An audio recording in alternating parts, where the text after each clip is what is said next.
encore une fois, nous sommes les bonnes personnes au bon endroit et au bon moment. Amen. Alléluia. Voilà, tourne-toi vers un voisin. Je sais que c'est déjà fait, mais dis-lui encore une fois bienvenue. Bienvenue. Dis-lui bienvenue à la maison. Alléluia. Et s'il ne t'a même pas regardé, est-ce qu'il y a des voisins comme ça, tu leur parles, ils ne te regardent même pas. Dis-lui simplement, réalises-tu la grâce que tu as d'être assis à côté de moi? Demande-lui, pose-lui juste la question, réalises-tu la grâce que tu as d'être assis? Dis-lui, c'est pas de l'orgueil, c'est pas de l'orgueil. Dis-lui, c'est pas de l'orgueil, c'est de l'assurance. Je sais qui je suis.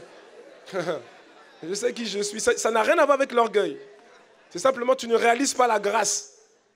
Alléluia. Oui, tu peux me sous-estimer, mais ne sous-estime pas le Saint-Esprit en moi. Amen. Dis ça à ton voisin. Dis-lui, ne sous-estime pas le Saint-Esprit en moi.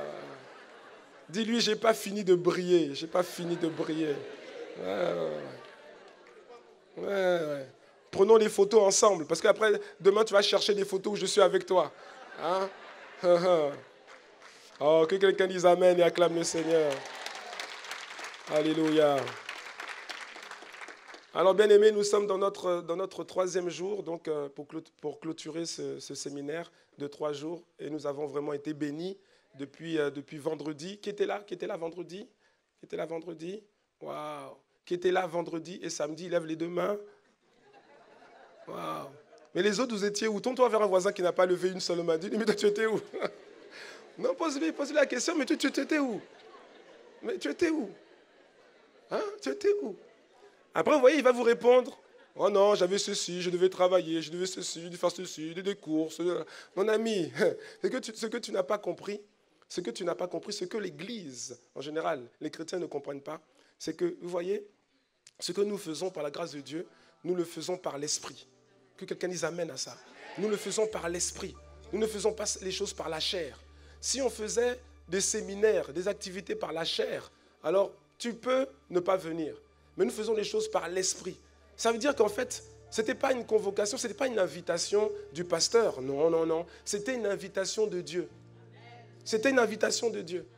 Et tu vois, tu dois réaliser que tu dois toujours tout faire pour être là où Dieu t'a invité, là où Dieu t'a convoqué, pour être là où Dieu parle. Parce qu'une seule parole qui sort de la bouche de Dieu peut changer complètement ta vie. Complètement ta vie. Et le diable est tellement subtil qu'il met des pensées, il met des pensées comme quoi, oh mais c'est pas grave, de toutes les manières, tu seras dimanche à l'église, de toutes les manières ceci, de toutes les manières cela, de toutes les manières tu as ceci à faire et c'est important, de toute façon l'église ne partira pas, elle est toujours là. Mais mon ami, tu dois être là où Dieu parle, au moment où Dieu parle.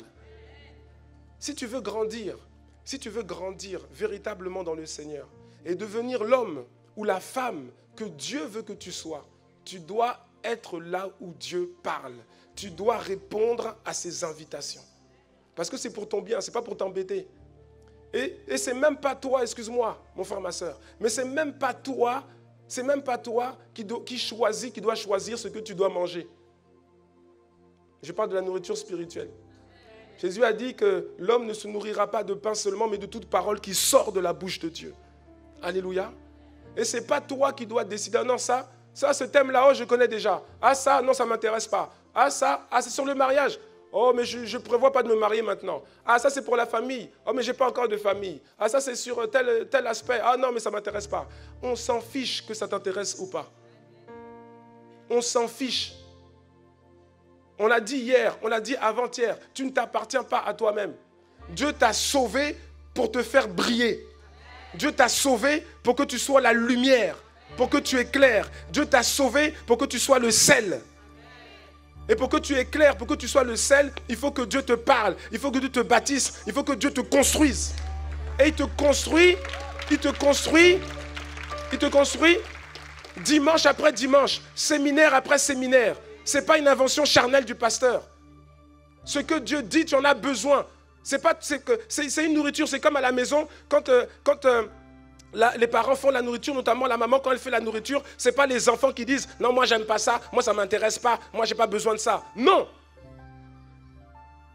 Si vous laissez les enfants choisir leur nourriture, vous allez voir ce qu'ils vont manger tous les jours. Quick, Big Mac et des frites. Oui ou non? Est-ce que c'est bon pour eux? Ils peuvent manger une fois de temps en temps. Mais si tous les jours ils mangent la même chose, c'est pas bon. Ce n'est pas l'enfant qui choisit ce qu'il doit manger. Dans une bergerie, ce n'est pas les brebis qui choisissent, qui vont voir le berger pour dire non, non, non, non, non, nous on ne veut pas manger ça, nous on va manger ça. La brebis mange ce que le berger lui donne. Et nous avons un propriétaire.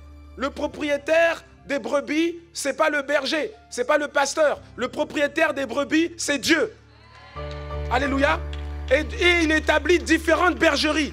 Il y a différentes bergeries. Il y a ICC, Liège, il y a d'autres églises à Liège, il y a différentes bergeries. ICC, Liège, n'est pas la seule église de Liège qui fait partie des bergeries que le Seigneur a suscitées. Il y en a d'autres. Et puis il y a aussi d'autres bergeries que Dieu n'a pas suscitées. Et qui sont à Liège. Oui, oui, oui.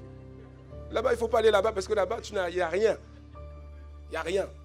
Mais quand Dieu a suscité, il suscite une bergerie et il établit un berger. Et il deal avec le berger. Il parle au berger. Il parle au cœur du berger. Il convainc le berger de parler de telle ou telle chose. C'est-à-dire, il donne au berger la nourriture que le berger doit donner aux brebis. Et ce n'est pas la brebis qui doit choisir. C'est Dieu qui sait où il veut t'emmener. Et là où il veut t'emmener, tu as besoin d'être nourri avec la nourriture qu'il a prévu de te donner. Et si tu ne manges pas la nourriture qu'il a prévu de te donner, qui fera de toi ce que tu dois être pour glorifier le Seigneur sur la terre, eh bien tu ne seras pas ce que tu devais être. Et ça, c'est une tragédie.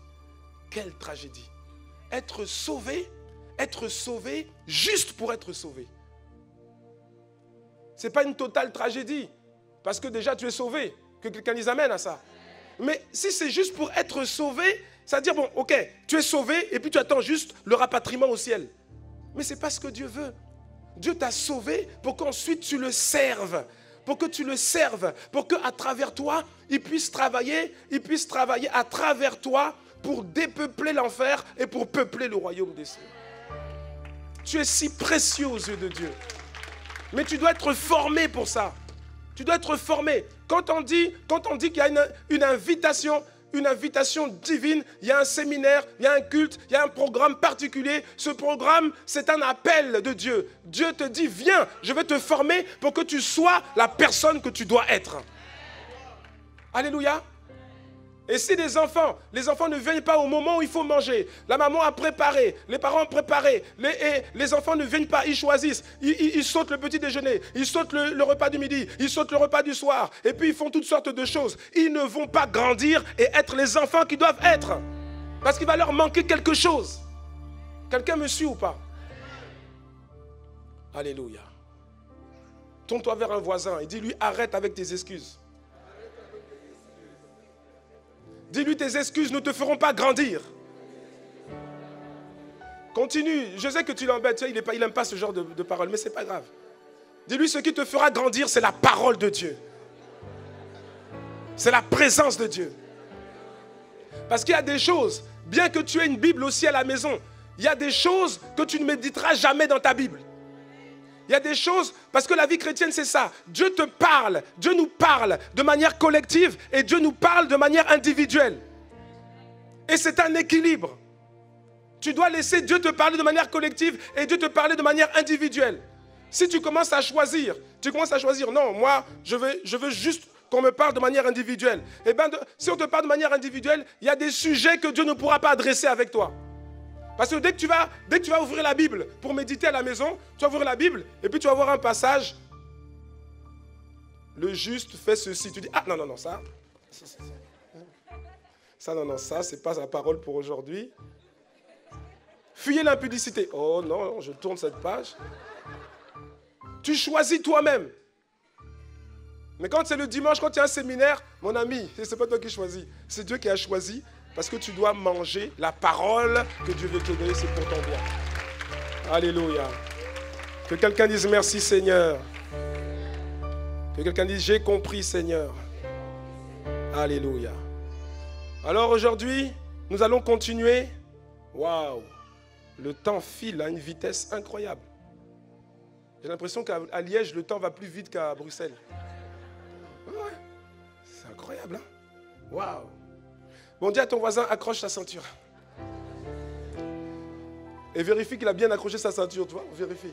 C'est ça que les hôtesses, les stewards et les hôtesses dans les avions font. Quand le commandant de bord a dit attachez vos ceintures, ils passent quand même pour vérifier. Ah ouais, tu dois attacher ta ceinture. Ah ouais, parce qu'on va décoller et il risque d'avoir des turbulences. Non, je te préviens déjà, il risque d'y avoir des turbulences ce matin. D'accord? Il y aura des turbulences, je te le dis, il y aura des turbulences. Donc accroche bien ta ceinture, parce que si tu n'accroches pas ta ceinture, tu risques de vaciller et puis de partir. Tu ne dois pas partir.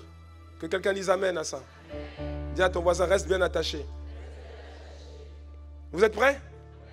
On décolle? C'est bon, mais je vous ai prévenu. Hein? On y va ou pas? Ou bien on fait autre chose? Ok. Alléluia. Merci Seigneur. Bon, c'est parti. Comme vous avez dit, ok, on y va. On y va. Plein gaz, on décolle. C'est parti. Là, maintenant, on a décollé. C'est-à-dire que tu ne peux plus sortir de l'avion. Fermez les portes, plus personne ne peut sortir. Alléluia. Donc, je ne vais pas faire le résumé de ce que nous avons vu depuis vendredi, parce que si je fais le résumé, on va avoir moins de temps. Il faut simplement, voilà, si tu n'étais pas là vendredi, si tu n'étais pas là samedi, il y a plusieurs qui ont levé la main tout à l'heure. Repère-les, et à la fin du culte, tu vas simplement, humblement leur demander est-ce que tu peux me prêter tes notes. Alléluia. Et si c'est enregistré, s'il y a un DVD ou voilà, des cartes gold ou quelque chose, va t'en procurer. C'est bon pour toi. Je dis c'est bon pour toi. Bien-aimés, vous savez une chose? La plupart des chrétiens ne réalisent pas qu'en fait, vous voyez, un message que Dieu vous donne, en principe, pour pouvoir garder le dépôt de ce message, tu ne peux pas l'avoir écouté une seule fois. C'est pas vrai. Tu ne peux pas l'avoir écouté une seule fois. C'est pas vrai. C'est pas biblique. C'est pas vrai. C'est pas vrai. Tu peux écouter un message, ce message va te toucher, tu vas être touché et tu vas dire oui, c'est un bon message, il était pour moi. Mais pour pouvoir vivre, t'ajuster, vivre avec le bénéfice de ce message, tu dois l'écouter plusieurs fois. Regardez les disciples. On ne parle pas de la foule, on parle des disciples. Quand Jésus prêchait à la foule, il n'y avait pas que la foule, il y avait les disciples aussi. Que quelqu'un dise amen si c'est vrai. Quand Jésus parlait à la foule, les disciples étaient là. C'est-à-dire que les disciples écoutaient le message. Si c'est vrai, dis-moi amen encore. Et ensuite, quand il quittait la foule avec ses disciples, regardez la Bible, lisez les évangiles. Souvent, il posait la question, mais qu'est-ce que tu as voulu dire par là? Et qu'est-ce que Jésus faisait? Jésus donnait le même message, mais pour la deuxième fois, avec plus de profondeur. Oui ou non? Oui ou non? Oui ou non, bien j'invente? Oui ou non? Et parfois même, avec les trois disciples avec lesquels il était les plus proches, les fils de Zébédée, il quittait le cercle des 12 et il était avec les trois, 4. Et là encore, il leur donnait encore plus de profondeur sur la même chose. Quelqu'un me suit? Donc, tu écoutes le message une première fois. Si tu écoutes juste une première fois, tu vas rester au niveau de la foule. Tu vas rester au niveau d'impact de la foule. Et si tu veux passer au niveau des disciples, tu dois réécouter encore le message. Parce que quand tu réécoutes le message, le Saint-Esprit ajoute dans ton esprit. Amen. Et là, tu arrives au niveau des disciples. Et si tu veux encore aller au niveau des disciples, encore plus proche de Jésus, eh bien, tu dois encore écouter encore une troisième fois le message. Est-ce que quelqu'un me suit? La Bible dit dans Actes des Apôtres que les chrétiens de Bérée avaient des sentiments plus nobles que ceux de Thessalonique. La Bible dit qu'ils écoutaient la parole avec empressement et ensuite ils vérifiaient dans les Écritures si tout ce qu'on leur avait dit était exact. Que quelqu'un dise amen à ça.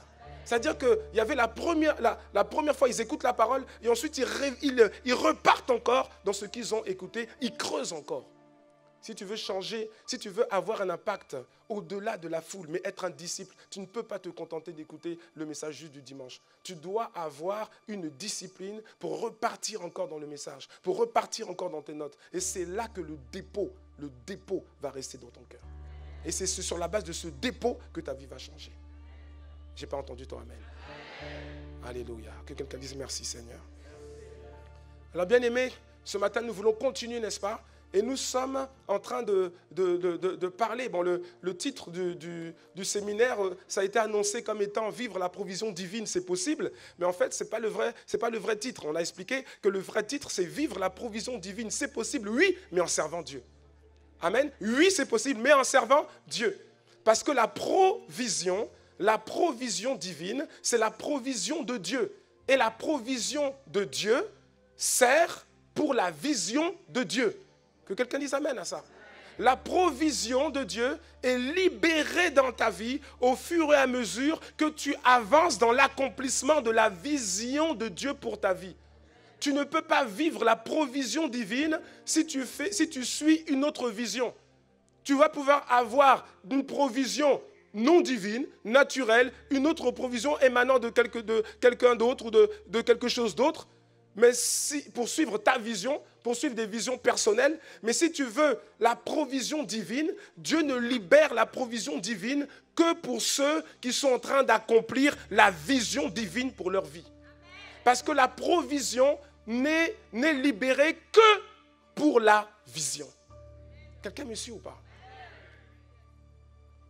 Je n'ai pas le temps de tout réécouter. Il faut simplement que tu supplies quelqu'un avant de partir. Dis non, donne-moi tes notes, donne-moi tes notes. Alléluia. Et nous avons vu que servir Dieu, c'est un travail. Je ne vais pas revenir dessus. Servir Dieu, c'est un travail. Nous avons vu qu'il y a plusieurs manières de servir Dieu. Il y a plusieurs manières de servir Dieu. Et ce n'est pas des manières qu'on ne doit pas choisir une ou deux. On sert Dieu dans toutes les manières, dans toutes les matières. Que quelqu'un dise amen à ça. Servir Dieu, on sert Dieu à travers un ministère, à travers un département au sein de l'Église. Quand tu sers dans un ministère, dans un département dans l'Église, tu es en train de servir Dieu. Que quelqu'un dise amen à ça. Tu sers Dieu, deuxième point, tu sers Dieu en servant tes employeurs. Et ça, la plupart des chrétiens ne savent pas ça. Quand tu sers tes employeurs, quand tu sers ton patron, quand tu sers tes directeurs, les responsables de service, quand tu les sers de manière expresse, que quelqu'un dise de manière expresse. Oui, oui. Quand tu les sers avec diligence, eh bien en fait, Dieu est en train de dire, quand tu les sers, quand tu es excellent dans ton travail, quand tu es excellent sur ton lieu de travail, en fait, tu sers Dieu.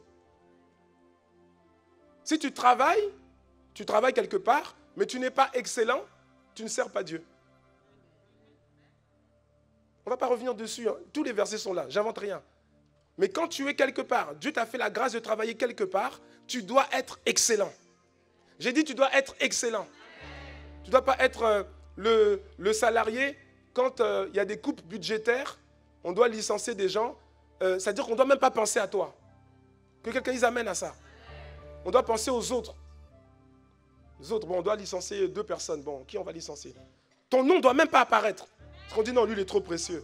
Il est trop précieux. Jamais Potiphar ne pouvait oser licencier Joseph. Impossible. Impossible. Il ne pouvait même pas mettre Joseph sur sa liste. Quelqu'un me suit ou pas? Jamais Laban ne pouvait licencier Jacob. Jamais. Il ne pouvait même pas être sur sa liste. Je dis que jamais ton employeur ne pourra penser à te licencier. Alléluia. Sauf si c'est Dieu qui le pousse à le faire. Amen.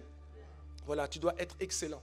Pourquoi tu dois être excellent? Parce que la Bible explique que quand tu es excellent, parce que le monde regarde ce qui brille. Le monde est attiré par ce qui brille.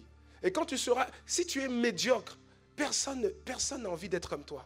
Si tu es médiocre, personne ne s'intéresse aux médiocres. Personne ne s'intéresse à ceux qui sont lambda, à ceux qui sont dans la moyenne. C'est la raison pour laquelle le Seigneur a dit, je ferai de toi la tête. Et il précise, et non la queue. Parce que pour les intérêts de Dieu, être la queue, ça n'apporte rien du tout. Tu dois être la tête. La tête est visible. Dieu a allumé. Tu es le chandelier de Dieu. Et c'est Dieu qui a allumé. Il t'a allumé. Il ne t'a pas allumé. Jésus a dit, on n'allume pas un chandelier pour le mettre sous la table. Quand on allume un chandelier, c'est pour qu'il soit visible, pour qu'il éclaire. Tu dois éclairer de l'éclat de la gloire de Dieu tous tes collègues. Là où tu es, les clients, tu dois les éclairer de l'éclat de la gloire de Dieu. Oui, il faut que les yeux soient tournés sur toi. Et ensuite, quand les yeux sont tournés sur toi, toi tu dis, c'est pas moi, et tu montres Dieu. Alléluia. C'est ça. Dis à ton voisin, arrête avec la médiocrité. Arrête avec la médiocrité. Regardez dans la Bible, tous ceux qui ont servi Dieu, qui ont travaillé pour des patrons, qui ont travaillé pour des maîtres, ils étaient toujours excellents. Oui ou non? Ils étaient toujours excellents. Daniel, excellent. Excellent. On a essayé de l'avoir en faisant des stratagèmes. Ils ont essayé de faire des stratagèmes pour l'avoir. Mais ils n'ont pas. C'est-à-dire qu'à un moment donné, même le roi dit non, ton Dieu est Dieu. Ton Dieu est Dieu. Non, c'est ça. Même Joseph a été excellent. À telle enseigne que Pharaon a dit non, ton Dieu c'est Dieu. Mais c'est ça que Dieu veut faire avec toi. Et donc quand tu es excellent dans ton travail, pas quand tu arrives toujours en retard, tu te plains, tu critiques, tu murmures contre les patrons, contre les responsables de service. Là, non. Là, tu ne sers pas Dieu. Au contraire, tu t'attires des malédictions. Tu dis aïe, aïe, aïe. Mais quand tu es excellent, en fait, tu es en train de servir Dieu. Et quand tu sers Dieu de cette manière, Dieu a des récompenses pour toi. Amen. Troisième manière de servir Dieu, c'est servir Dieu à travers la prière et à travers l'intercession. Parce que tout se fait d'abord par la prière. Tout est d'abord spirituel. Pour gagner une bataille, il faut que tout commence d'abord par la prière. Et nous sommes en guerre. Que quelqu'un dise amen. Nous sommes en guerre, même si tu n'entends pas d'explosion, nous sommes en guerre. Il y a une guerre qui fait rage. Il y a une guerre invisible qui a des répercussions visibles dans le monde naturel. Il y a une guerre entre les ténèbres et le royaume des cieux. Il y a une guerre. Et l'issue de cette guerre, l'issue est déjà acquise. Nous avons la victoire. Amen. Mais nous avons la victoire pour peu que nous rentrons dans le combat. Amen. Mais nous avons déjà la victoire. Dis à ton voisin, ne t'inquiète même pas. Ne t'inquiète même pas un peu. C'est comme, vous voyez, il y a des séries télévisées. Vous regardez des séries télévisées avec le héros comme par exemple 24 heures. Vous connaissez 24 heures chrono, non?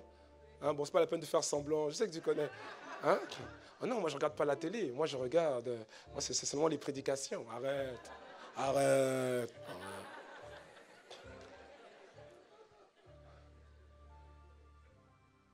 Le héros s'appelle Jack Bauer.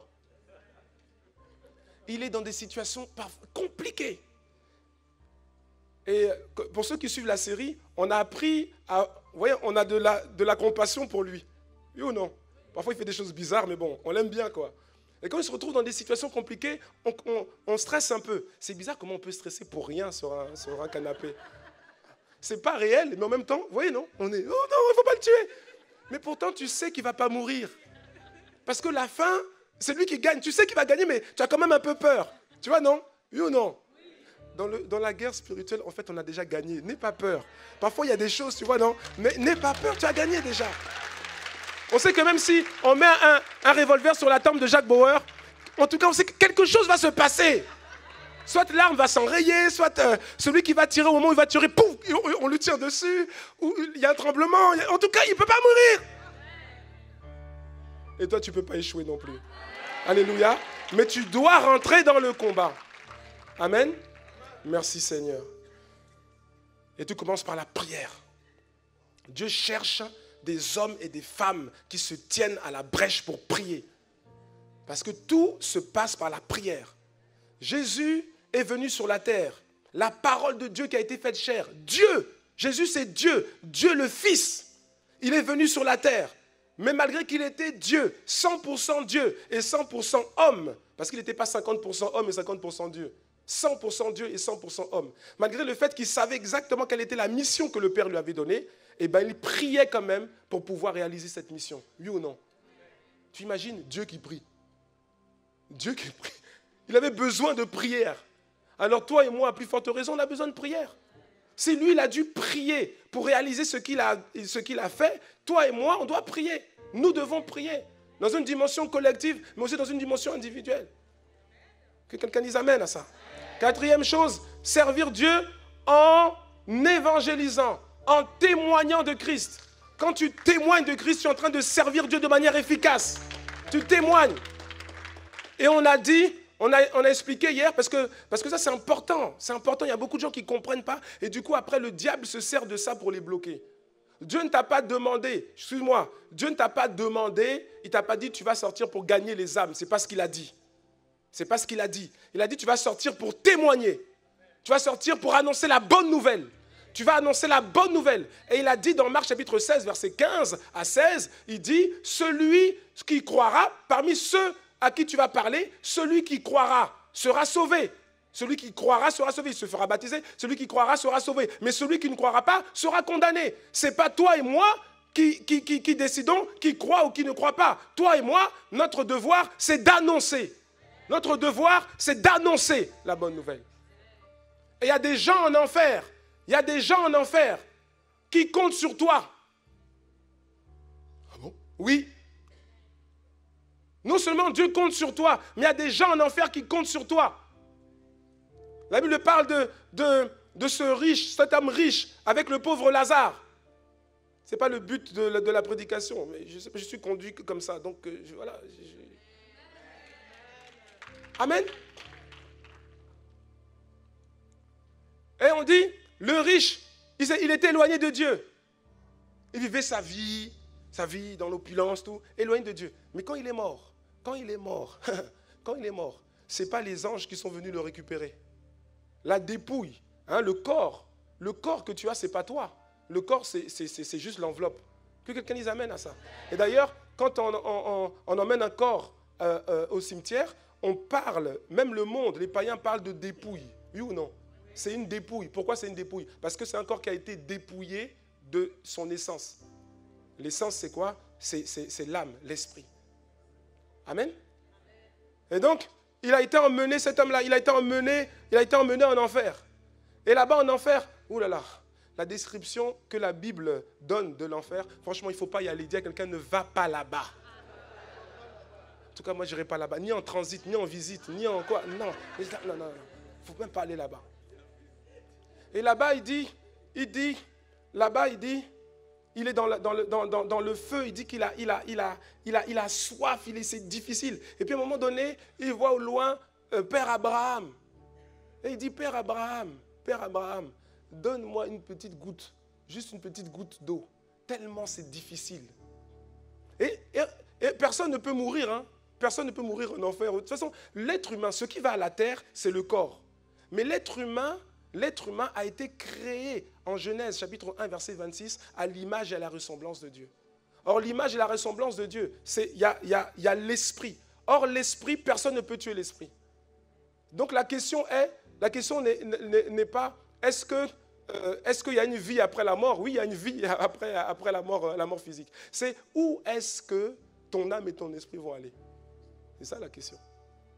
C'est ça la question. Parce que personne ne peut tuer l'âme, personne ne peut tuer l'esprit. Donc le riche là-bas, il souffre. Et puis à un moment donné, il dit, est-ce que je peux avoir juste une petite goutte d'eau? Et Abraham dit, mais nous, on ne peut pas communiquer avec vous. Il y a un fossé qui nous... On peut pas, on a aucune... On ne peut pas aller chez vous, vous ne pouvez pas venir chez nous. Que quelqu'un dise amen ou aïe aïe aïe. Et après maintenant, il comprend qu'il ne s'en sortira jamais, le riche, qui va rester là-bas pour l'éternité. Et à ce moment-là, il dit, qu'est-ce qu'il dit à Abraham? Il dit, Abraham, s'il te plaît, va parler. Envoie quelqu'un pour aller parler à mes frères. Parce qu'eux, ils ne savent pas ça. Eux, ils vivent comme moi, j'ai vécu. Il dit, envoie quelqu'un, envoie des gens, allez leur parler. Envoie quelqu'un, allez leur annoncer que c'est la vérité. Allez dans ma maison là-bas, j'ai des frères qui sont là-bas. Je n'ai pas envie qu'ils viennent ici. C'est trop difficile. Allez envoyer des gens là-bas. Il dit, allez, quitte là-bas pour aller leur parler. Il dit, non, moi je suis ici, moi je ne vais pas partir. Il dit, il y a des prophètes là-bas, ils n'ont qu'à écouter les prophètes. Et puis il dit mais non, mais dans ma famille, nous, on n'écoute pas les pasteurs. On se moque d'eux. Donc il faut qu'il y ait quelqu'un qui quitte le ciel pour aller là-bas. Il dit non, ça ne se passe pas comme ça. Bien aimé, même en enfer, il y a des gens qui comptent sur toi pour aller sauver leur famille. Alléluia. Amen. Merci Seigneur. Merci Père. On ne t'a pas demandé de gagner les âmes, on t'a demandé de témoigner. Et quand tu vas témoigner, parfois tu vas gagner les âmes, parfois tu ne vas pas gagner les âmes. Mais même si tu ne gagnes pas les âmes, il ne faut pas te dire, oh bon, je ne gagne pas d'âme, donc il faut que j'arrête parce que je ne suis pas fait pour ça. Si tu es fait pour ça. Dieu ne t'a pas mis la pression pour gagner les âmes. Il dit, annonce. Annonce la bonne nouvelle. Témoigne de Christ. Témoigne de Jésus. Et ensuite, le Saint-Esprit fait le reste. Ensuite, Jésus lui-même, il fait le récit, frappe à la porte des cœurs. Amen. Cinquième manière de servir Dieu, c'est servir en affermissant de nouveaux convertis. De nouvelles personnes qui ont donné leur vie au Seigneur. Eh bien, toi, tu es déjà dans le Seigneur. Tu dois être un soutien, comme un grand frère, une grande sœur, comme quelqu'un qui vient et les prendre sous leurs ailes pour les amener à s'attacher à Christ. Amen. Pour les amener à s'attacher à Christ, c'est-à-dire à s'attacher à la parole de Dieu. Que quelqu'un dise amen à ça. Et la sixième manière de servir Dieu, ce dont nous avons parlé, c'est servir Dieu avec ses finances. C'est servir Dieu avec ses finances. Où sont partis les amens? Il y avait plus d'amen tout à l'heure, on dirait. Et donc hier, nous avons commencé à parler de la dîme. Et dès qu'on dit le mot dîme, je sais, hein, dès que tu prononces le mot dîme, tout de suite, il y a quelqu'un, son cœur commence à s'emballer. Il y a quelqu'un là dans la salle, dès que j'ai dit le mot dîme, son cœur a commencé à battre un peu plus vite. Il a commencé à transpirer, à se crisper. Tu vois, regarde ton voisin, avant tu ne voyais pas les veines là. Maintenant, dès qu'on a dit le mot, tu vois les veines qui... Est-ce qu'il a peur? Qu'est-ce qu'on a demandé de l'argent celui-là? Mon ami, je dis reste attaché. Amen. Nous avons dit que la dîme, c'est un principe de Dieu. C'est la vérité. On dit que la dîme est universelle et intemporelle. La dîme ne s'arrête pas avec la dispensation de la grâce. La dîme ne vient pas de la loi de Moïse. La dîme avait été établie par Dieu avant la loi de Moïse. Et la dîme ne s'annule pas avec la grâce, elle continue. Jésus n'a pas aboli la dîme, ce n'est pas vrai. On a vu hier, on a démontré par la parole de Dieu, dans plusieurs endroits, Jésus a confirmé la dîme. Alléluia. Jésus a confirmé la dîme. Et on a expliqué que la dîme ne nous appartient pas. Elle ne t'appartient pas. La dîme ne t'appartient pas. La dîme appartient à Dieu. Tourne-toi vers un voisin, dis-lui, pourquoi tu n'as pas dit amen là? Alléluia. Merci Seigneur. Savez-vous qu'il y a 5 choses? Il y a 5 choses que Dieu regarde par rapport à la dîme. Savez-vous ça? 5 choses que Dieu regarde par rapport à la dîme et un chrétien. 5 choses, dis avec moi 5. 5. Alléluia. Première chose, c'est est-ce que tu apportes la dîme? C'est ça la première chose que Dieu regarde. Est-ce que tu apportes la dîme? Parce qu'il dit dans Malachie chapitre 3 verset 10, il dit « Apportez à la maison du trésor toutes les dîmes. » Amen. Apportez à la maison du trésor toutes les dîmes, afin qu'il y ait de la nourriture dans ma maison. Il donne même le but de la dîme. Ça sert à quoi la dîme? C'est pour qu'il y ait de la nourriture dans la maison de Dieu. Et quand on parle de nourriture, on ne parle pas des agapés que vous faites souvent. Hein. Il y a des agapés ici, non? Hein, vous mangez vos choses là, les agapés. On ne parle pas de ça, non. Jésus a dit, l'homme ne se nourrira pas de pain seulement, mais de toute parole qui sort de la bouche de Dieu. Et Dieu est en train de dire, apportez à la maison du trésor toutes les dîmes afin qu'il y ait de la nourriture dans ma maison. C'est-à-dire afin que l'Église puisse continuer à faire ses activités qui contribuent à sauver des vies et à transformer des vies, qui contribuent à dépeupler l'enfer et à peupler le royaume de Dieu, qui contribuent à nourrir le peuple de Dieu, afin qu'il soit bâti, afin qu'il soit construit. C'est ça l'objectif de la dîme. Alléluia. Donc la première chose que Dieu regarde par rapport à la dîme, c'est est-ce que tu l'apportes? Est-ce que tu l'apportes? Est-ce que tu l'apportes? On a expliqué hier qu'on ne paye pas la dîme. Dis à quelqu'un, on ne paye pas la dîme. Non, on ne paye pas la dîme. On est sous la grâce, on ne paye pas la dîme. On apporte la dîme. On a même expliqué que tu n'es même pas obligé. On a dit ça, non? N'est-ce pas? Ceux qui étaient là. Tu n'es même pas obligé d'apporter la dîme. Si tu ne veux pas apporter la dîme, ton nom ne sera pas enlevé du livre de vie. Tu seras toujours enfant de Dieu. Mais sauf qu'il y a des choses que Dieu veut faire avec toi qu'il ne pourra jamais faire. Et il sera frustré. C'est ce qu'il a dit aux enfants d'Israël dans Malachie. Il a dit, un homme trompe-t-il Dieu? Un homme frustre-t-il Dieu? Pourquoi? Parce que vous me frustrez. Vous me frustrez comment? À cause des dîmes et des offrandes. J'aimerais vous bénir, j'aimerais étendre ma main de grâce sur vous, mais vous m'empêchez de le faire. Pourquoi? Parce que vous me frustrez, parce que vous ne respectez pas le principe de la dîme. Que quelqu'un dise amen. Amen la dîme. Donc la première chose que Dieu regarde, c'est est-ce que tu apportes. La deuxième chose que Dieu regarde, c'est est-ce que tu apportes la dîme entièrement.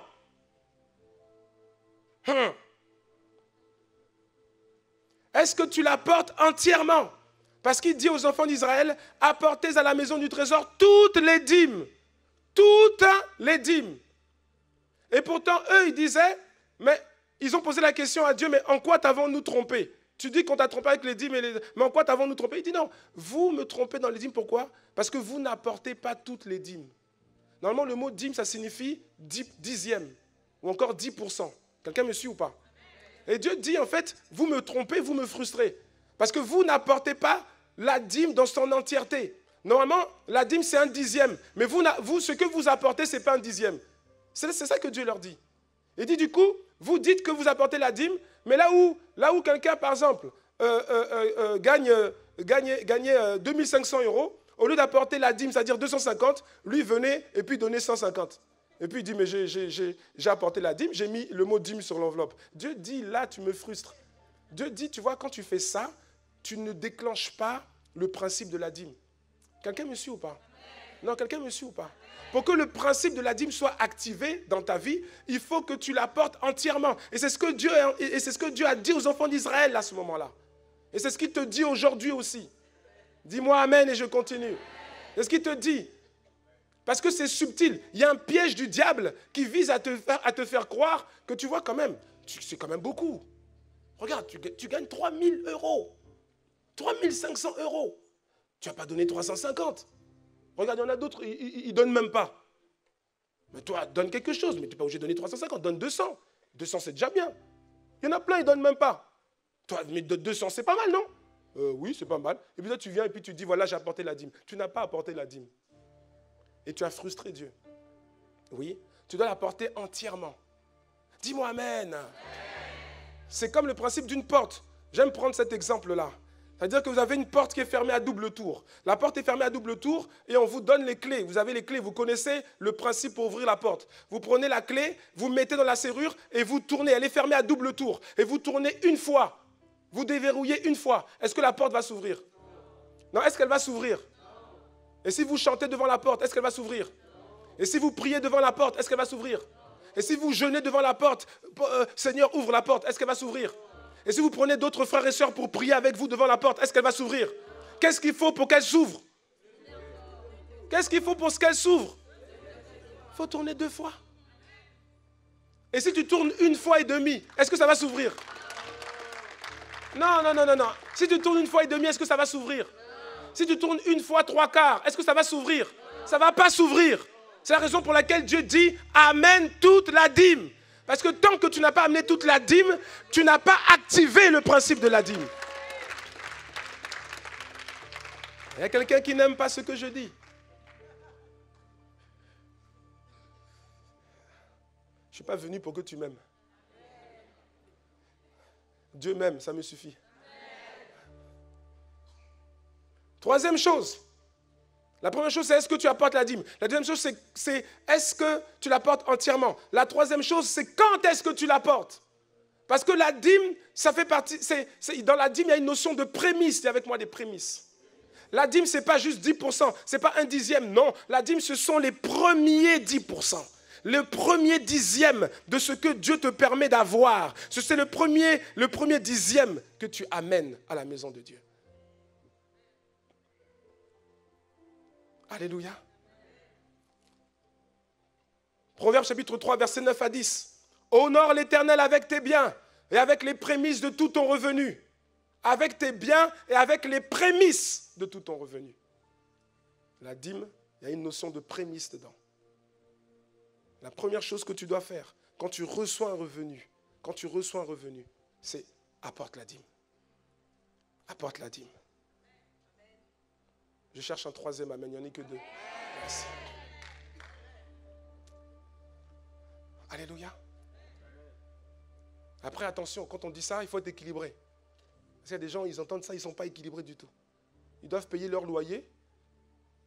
Et on est au premier jour du mois, et puis leur employeur les paye. L'employeur les paye, il leur verse le salaire, et puis c'est un lundi.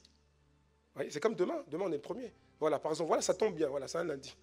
Donc on les paye, et puis ils disent, normalement ils doivent payer le loyer, parce que c'est le premier qui doit payer le loyer.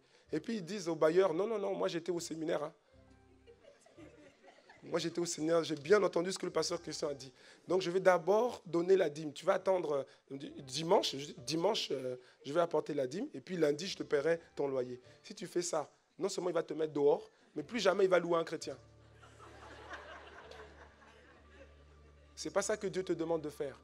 Ce que Dieu te demande de faire, c'est que quand tu reçois un revenu, qu'est-ce que tu fais? Tu mets à part. Tu vois, tu mets à part. Tu dis, ça là, je ne touche pas. Ça là, c'est pour Dieu, c'est pour l'œuvre de Dieu. Je ne touche pas. Et dès que tu as l'opportunité de l'apporter, là, tu l'apportes. Mais sans pour autant faire attendre tous les autres. Que quelqu'un les amène à ça. Quatrième chose que Dieu regarde par rapport à la dîme, c'est où est-ce que tu l'apportes. Très important, où est-ce que tu l'apportes?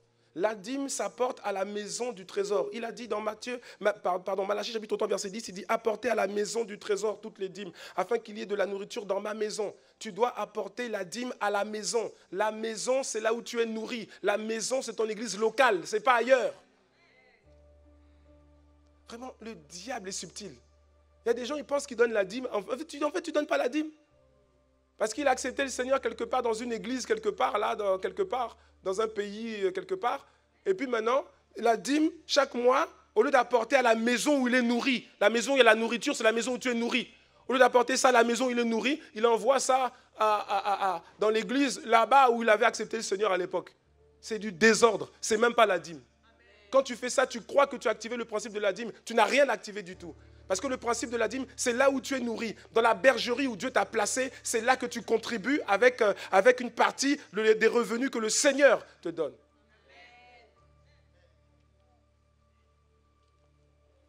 Cinquième chose que Dieu regarde par rapport à la dîme, c'est dans quel état d'esprit tu l'apportes.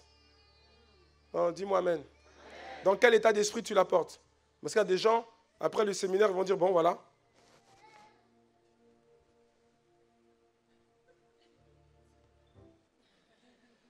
Seigneur, je suis enfant de Dieu. Tu as dit qu'il faut apporter la dîme. Bon. Je t'ai déjà expliqué ma situation. Bon, tu ne comprends pas. Tu veux que je t'apporte la dîme? Non, voilà la dîme maintenant. Vas-y. Mon ami, si tu l'apportes comme ça, là, tu n'actives pas le principe de la dîme. Parce que ça, c'est irrespectueux devant Dieu. Il y a une manière d'apporter. C'est important. Si vous n'avez pas les 5 là, vous croyez avoir apporté la dîme alors que vous ne l'avez pas activé. Alléluia. Tu viens et tu le fais avec joie. Pas en disant, voilà alors. Tu peux compter, tout y est.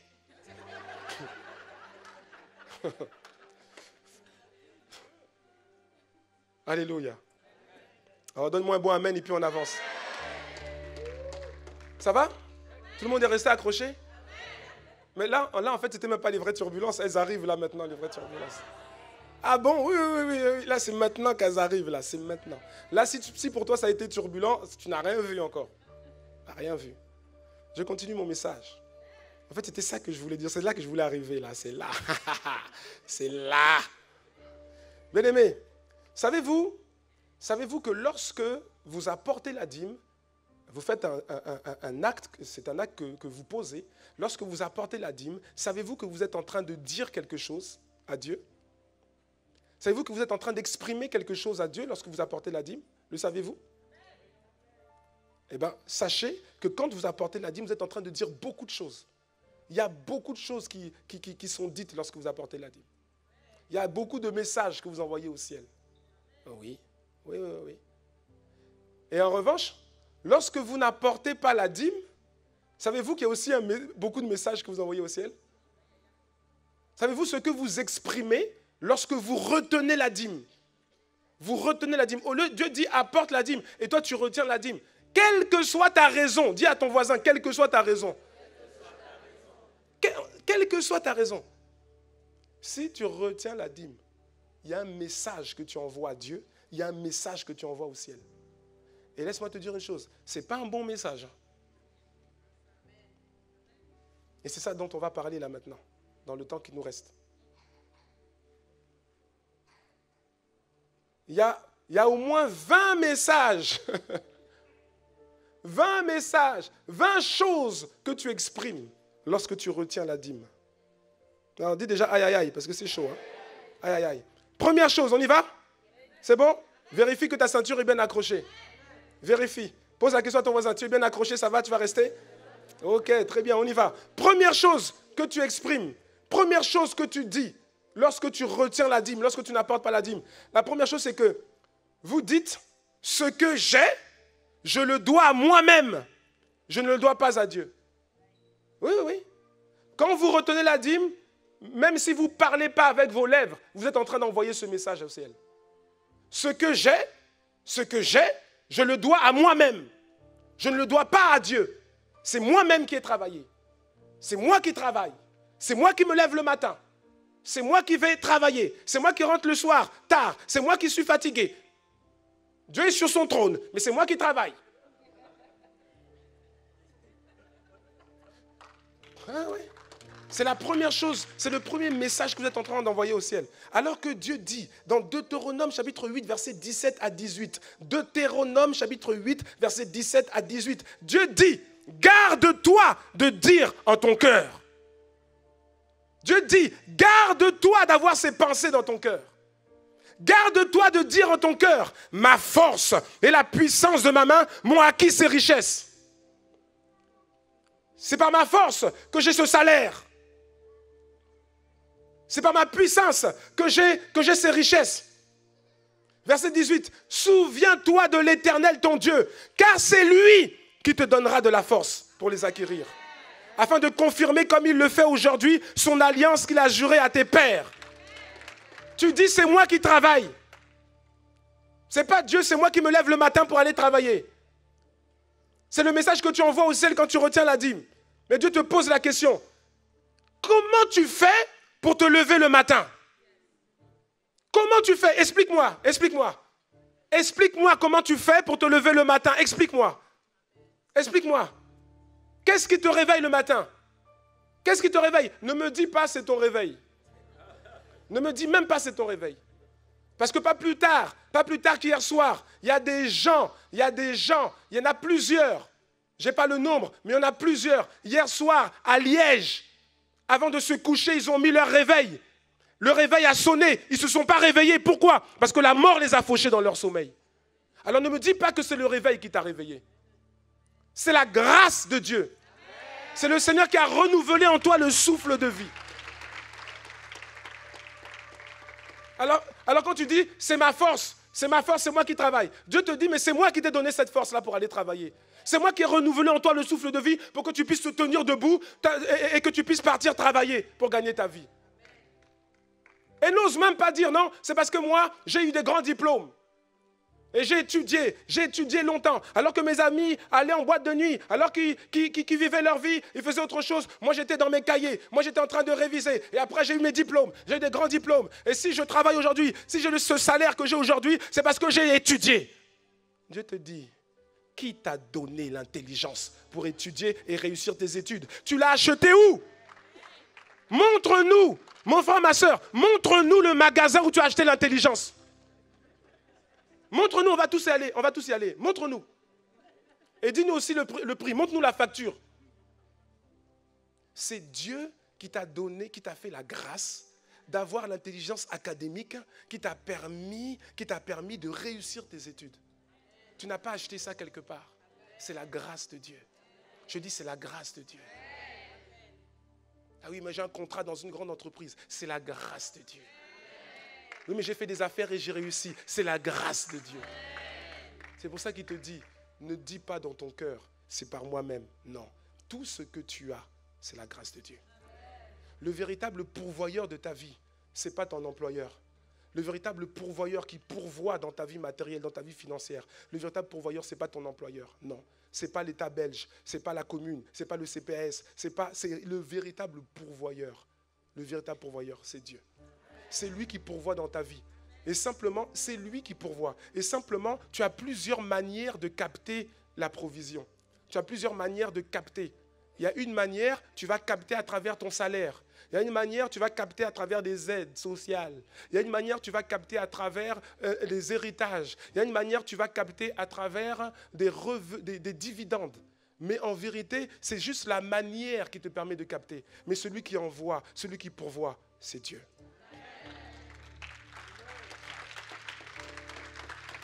Alléluia. Quelqu'un n'est pas d'accord avec ce que je dis. Mais si tu n'es pas d'accord, on s'en fiche.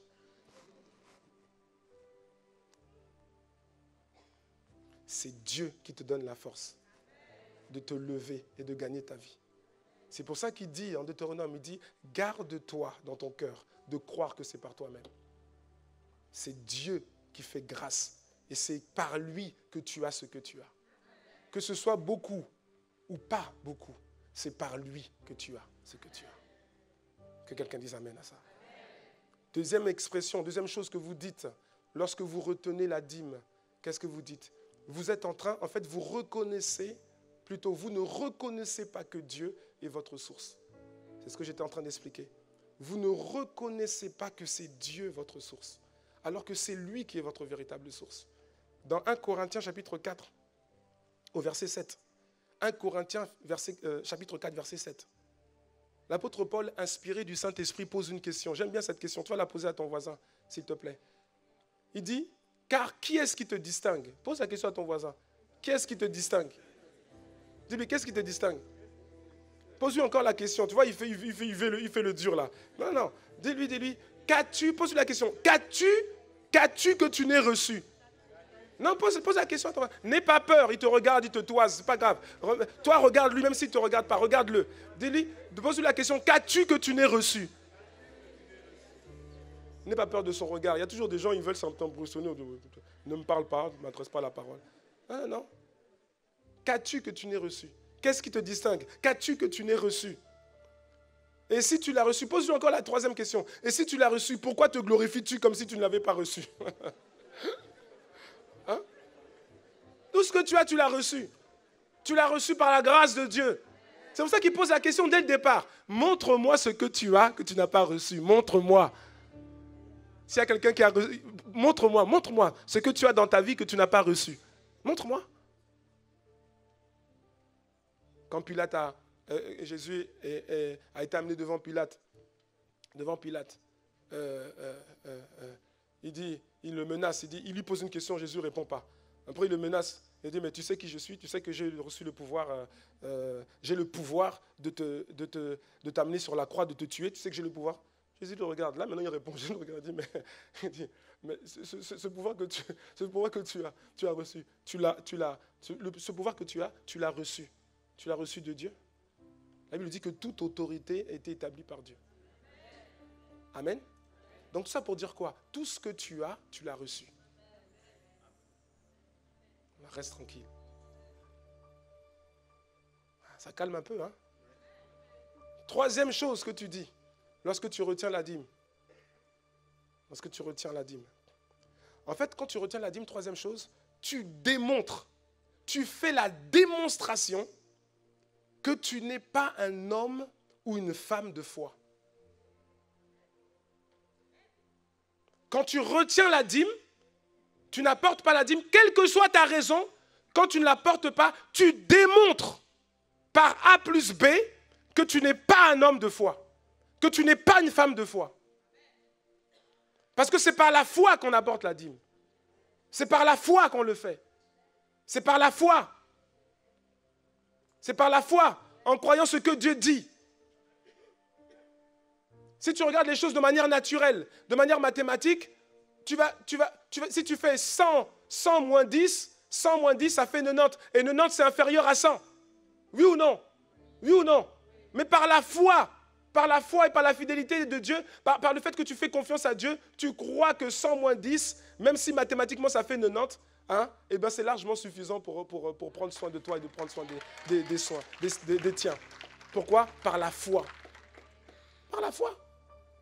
Alors oui, il y a des gens qui ont été tellement visités par Dieu, qui ont reçu la grâce d'avoir d'importants revenus, même de très importants revenus. Ce qui fait que même quand ils donnent la dîme, quand ils apportent la dîme, 10%, en fait, ils ont tellement de revenus, la grâce d'avoir tellement de revenus, la grâce de Dieu, que ça change rien pour eux. Vous voyez non ce que je veux dire? Même si c'était 40%, ça ne change rien en fait. Ça ne change pas leur manière de vivre. Ils ont une grâce, que quelqu'un dise amen à ça. Mais il y en a d'autres. Et peut-être que ton voisin, il est dans ce cas. Il y en a d'autres, ils n'ont pas cette grâce, ils n'ont pas encore cette grâce. Je préfère dire pas encore cette grâce. Et eux, je t'assure que s'ils prennent une feuille et ils font 100, moins 10, ça fait 90. Et ensuite, quand ils regardent leur loyer, nourrir les enfants, ceci, cela, les assurances, les mutuelles, tout ça, eh bien franchement, ça ne rentre pas. Je dis, ça ne rentre pas. Et pourtant, ce frère qui est à côté de toi, cette sœur qui n'est pas loin de toi où tu es assise, où tu es assis, eh bien pourtant, elle apporte la dîme. Elle apporte la dîme. C'est un acte de foi. Je dis que la sagesse des hommes est folie devant Dieu. Alléluia. Et elle apporte, le frère il apporte. Pourtant s'il fait 100 moins 10, 90, il se pose la question, mais ça ne rentre pas. Toutes mes charges, ça ne rentre pas. Mais malgré tout, mois après mois, Dieu manifeste sa grâce et sa fidélité. Et le frère et la sœur, ils sont là, ils ne manquent de rien du tout.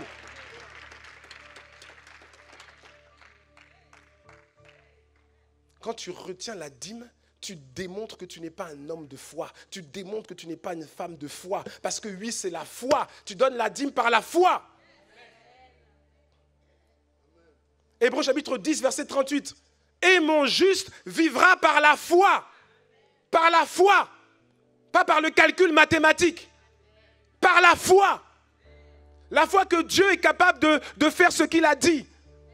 Il a dit apportez à la maison du trésor toutes les dîmes, afin qu'il y ait de la nourriture dans ma maison. Et vous verrez. Si je n'ouvre pas les écluses des cieux pour vous, si je n'envoie pas sur vous la bénédiction en abondance, vous ne manquerez de rien. C'est ce qu'il est en train de dire.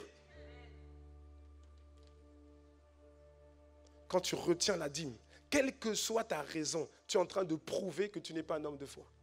Tu dis que tu as la foi. Tu as la foi. Quelle foi? Quelle foi? Il y a deux types de foi. Il y a la foi en Dieu et il y a la foi de Dieu. La foi en Dieu, c'est la foi qui te sauve. J'ai foi en Jésus-Christ, qu'il est mon Seigneur et mon Sauveur. Ça, c'est la foi qui te sauve. La foi de Dieu, c'est la foi qui te fait vivre par la foi. Ce n'est pas la même. Quelqu'un me suit ou pas? C'est la foi qui vient de la parole de Dieu, de ce que tu entends. C'est la foi qui te fait poser des actes de foi. Tu peux avoir la foi en Dieu. C'est-à-dire que tu as reçu Jésus-Christ comme Seigneur et Sauveur.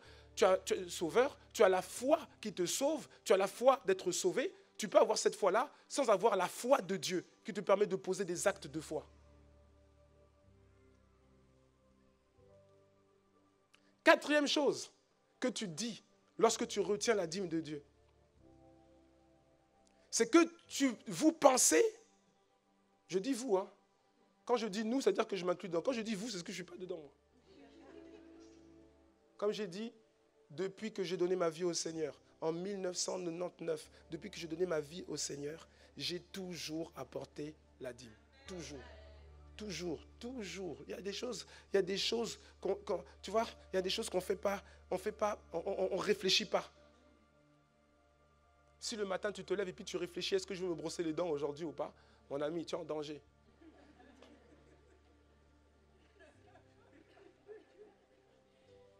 Tes relations sont en danger, en fait, c'est ça que je veux dire. Pas toi, mais tes relations sont en danger. Amen. Oui. Quand vous retenez la dîme de Dieu, vous êtes en train de dire que vous pensez que Dieu qui vous aime n'est pas capable de tenir parole et de prendre soin de vous. Oui, oui. Quand vous retenez la dîme, vous êtes en train de dire, je ne pense pas que ce Dieu qui m'aime, ce Dieu qui s'est donné à la croix du Calvaire, que ce Dieu-là est capable de tenir parole et de prendre soin de moi. Amen. Ou aïe, aïe, aïe. C'est ce que vous dites, hein? C'est ce que vous dites. Alléluia. Amen. Dis à quelqu'un amen, l'a dit. Tu es en train de dire que tu ne penses pas que Dieu est capable d'honorer sa parole et de prendre soin de toi. Malachie 3, verset 10. Apportez à la maison du trésor toutes les dîmes, afin qu'il y ait de la nourriture dans ma maison, que quelqu'un dise amen. Et Dieu dit, mettez-moi de la sorte à l'épreuve. Dieu dit, mets-moi de la sorte à l'épreuve. C'est la seule fois dans toute la Bible, c'est la seule fois où Dieu dit, mettez-moi de la sorte à l'épreuve. Dieu se sent obligé de descendre aussi bas pour dire, bon, mets-moi à l'épreuve. Mets-moi à l'épreuve. Regarde, mets-moi, je vais te montrer que ce que je dis est vrai. Mets-moi à l'épreuve. La seule fois. Ça devrait tous nous interpeller. La seule fois que Dieu dit une chose pareille. Pourquoi? Parce que l'être humain est tellement accroché à l'argent. Tellement accroché à l'argent. Si je donne l'argent, j'aurai moins. Non, Dieu dit, écoute, fais-moi confiance.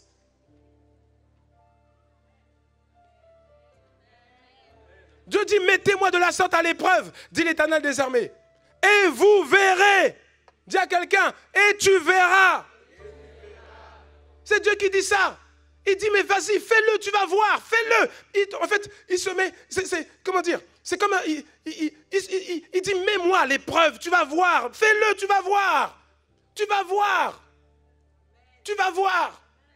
Et vous verrez, si je n'ouvre pas pour vous les écluses des cieux, si je ne répands pas sur vous la bénédiction en abondance. C'est ça qu'il veut faire. C'est ça qu'il veut faire. Et toi, tu es dans tes calculs, tes trucs, tes calculs. Dieu veut te bénir. Dieu veut te sortir de là, mais tu ne comprends pas. Et il dit, mais mets-moi à l'épreuve. Et tu verras que dans les mathématiques spirituelles, dans les mathématiques de Dieu, 100 moins 10, ça ne fait pas 90, ça fait plus que 100. Que quelqu'un dise amen à ça. Tu crois pas que Dieu est capable d'agir dans ce domaine? Tu crois que Dieu est capable d'agir dans d'autres domaines, mais tu ne crois pas que Dieu est capable de prendre soin de toi sur le plan financier? Et tu dis non, je ne veux pas apporter la dîme parce que quand je fais mon calcul, non, je ne peux pas. Ah non, Seigneur, imagine ce que tu dis. Même si ta bouche ne s'ouvre pas, tu parles. Ton geste parle. Il prouve ce que tu penses. Ton geste ou ton non-geste prouve ce qu'il y a dans ton cœur. Tu es en train de dire non, Seigneur, tu n'es pas capable. Ah non. Tu n'es pas capable, toi. Tu n'es pas capable, non. Tu n'es pas capable de prendre soin de moi. Impossible. Tu n'es pas capable. Je ne te fais pas confiance. Pas du tout confiance. Je viens le dimanche, il n'y a pas de problème. Je viens le dimanche, je chante, je célèbre, je danse, mais je ne te fais pas confiance. Tu n'es pas capable. Non, tu n'es pas capable. La Bible dit que que la terre entière et tout ce qu'elle renferme appartient à Dieu. Ça appartient à l'Éternel. Et toi, tu dis qu'il n'est pas capable. On dit que les cieux des cieux ne peuvent le contenir. Toi, tu dis qu'il n'est pas capable. On dit qu'au ciel, tous les gens qui ont été ravis dans l'esprit et qui ont vu le ciel, ils disent que les rues sont pavées d'or. C'est-à-dire que, toi, tu dis qu'il n'est pas capable. Le Dieu qui a béni Salomon, toi, tu dis qu'il n'est pas capable. Le Dieu qui a béni cette veuve-là avec ses enfants, qui était mariée à un prophète là, dans 2 Rois chapitre 4, qui n'avait rien, et que Dieu a béni de manière extraordinaire. Toi, tu dis que ce Dieu-là n'est pas capable. Tu es en train de dire, tu retiens la dîme, tu dis non, je ne donne pas parce que tu n'es pas capable. Waouh!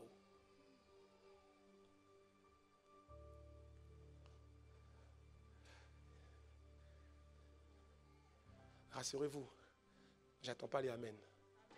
Parce que je sais que, vous savez, dans les cœurs, Dieu est en train de parler. Cinquième chose que vous dites lorsque vous retenez la dîme de Dieu, c'est que vous démontrez que vous faites davantage confiance à l'argent qu'à Dieu. À chaque fois que vous retenez, pourtant tu sais que tu dois apporter la dîme. À chaque fois que tu retiens, tu es en train de démontrer que tu fais davantage confiance à l'argent qu'à Dieu. Ta confiance est dans l'argent. Tu crois que l'argent là, ces 10% là que tu veux retenir, tu as plus confiance en ces 10 petits pourcents qu'en Dieu. Waouh! Impressionnant. Impressionnant. Les anges, quand ils te regardent, ils sont impressionnés. Waouh! Ben dis donc, c'est fort. Il a plus confiance en ces 10% qu'en Dieu.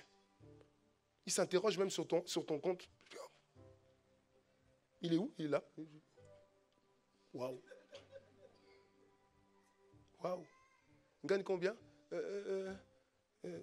Le salaire minimum. Ah bon? C'est combien? 1200? C'est combien ça? 1200.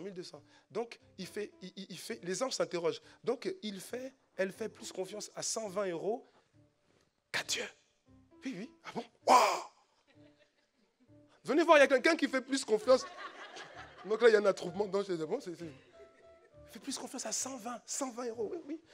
C'est-à-dire qu'elle a plus confiance en ses 120 € qu'en Dieu. Tu vois, waouh! Impressionnant. Vous savez, les anges ne rigolent pas. Les anges sont tellement rigoureux. Il y a des choses qu'ils ne comprennent pas. Là, c'est la grâce de Dieu qui fait qu'il n'y a pas un ange qui te gifle. Non, je vous assure, hein. Je suis très sérieux. C'est la grâce de Dieu qui fait qu'il n'y a pas un ange qui te gifle. Zacharie, un des principaux sacrificateurs. Il a prié toute sa vie pour avoir un enfant. Avec sa femme Élisabeth, ils n'avaient pas eu d'enfant. Ils n'avaient pas d'enfant. Et Dieu fait grâce. Il envoie un ange pour lui annoncer la bonne nouvelle. Donc l'ange arrive, l'ange est content d'annoncer. L'ange se dit, mais je vais annoncer la bonne nouvelle, il va être content. Il arrive devant Zacharie, il dit que voilà, Dieu va vous donner un enfant. Attends, mais tu m'as vu? Est-ce que tu m'as vu? Tu m'as vu? Non, tu es un ange, tu vois tout, même si on est habillé, tu m'as vu. Je suis complètement... Comment est-ce que je peux... L'ange a dit, quoi? Moi, je me suis déplacé. C'est-à-dire que Dieu a un formidable message pour toi. Au lieu d'être content, tu méprises. Il a giflé. Il a frappé. De quoi? De mutisme. C'est la grâce de Dieu qu'un ange ne te gifle pas. Je dis, mais attends, mais Dieu veut bénir cette personne. Dieu s'engage. Il dit, mets-moi de la sorte à l'épreuve. Et lui, elle c'est-à-dire qu'elle fait plus confiance à ses 120 € qu'à Dieu. Mais déjà, il faut lui expliquer. Est-ce qu'elle sait que les 1200 €, c'est la grâce de Dieu?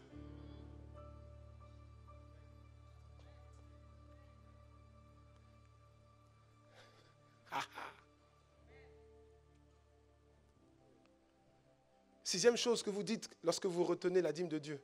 Vous voyez, hein, vous êtes bavard hein, quand vous retenez la dîme de Dieu. Vous dites, il y a beaucoup de choses. Hein. Il y a plein de WhatsApp qui montent au ciel. WhatsApp, il y en a plein. Plein. À chaque fois que vous retenez les premiers WhatsApp, ce que j'ai, je le dois à moi-même. Deuxième, j'envoie un autre message. Je ne reconnais pas que Dieu est ma source. Troisième, je ne suis pas un homme de foi. Quatrième message, Dieu qui m'aime n'est pas capable. Je ne crois pas qu'il soit capable de tenir sa parole. Cinquième message, je fais plus confiance en l'argent qu'en Dieu. Waouh! Et tous ces messages s'accumulent là-bas dans le WhatsApp divin. Sixième message que tu envoies. Je dis tu, hein, pas moi, vous. Moi, je ne suis pas dedans. Vous démontrez que votre argent est à vos yeux plus important que Dieu. C'est-à-dire que vous placez l'argent au-dessus de Dieu. Ah oui. Hein. Il faut que la parole de Dieu vienne vous révéler les pensées profondes de vos cœurs. Ah oui. Même si tu ne penses pas à ça, quand tu retiens la dîme, tu as toutes tes excuses, toutes tes explications. Mais en vérité, la parole de Dieu te révèle la pensée de ton cœur. Tu es en train de dire à Dieu, tu es en train de démontrer que l'argent, tu as mis l'argent au-dessus de Dieu. L'argent pour toi est plus important que Dieu. Tu as placé l'argent au-dessus de Dieu. Que tu l'avoues ou que tu ne l'avoues pas, peu importe, tu le démontres lorsque tu retiens la dîme. Oui, mais j'aime Dieu. Je n'ai pas dit que tu n'aimais pas Dieu. J'ai dit que tu aimes plus l'argent que Dieu.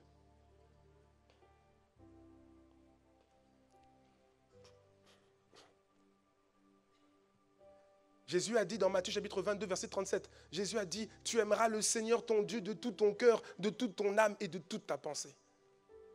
Et dans Luc chapitre 16, verset 13, Jésus révèle encore une vérité. Il dit, nul serviteur ne peut servir deux maîtres. Car ou il haïra l'un et aimera l'autre, ou il s'attachera à l'un et méprisera l'autre. Il dit, vous ne pouvez servir Dieu et en même temps Mammon. Mammon, c'est le dieu de l'argent. Ce n'est pas maman, Mammon. Ils vont dire, ah, maman, c'est le dieu de... Non, Mammon.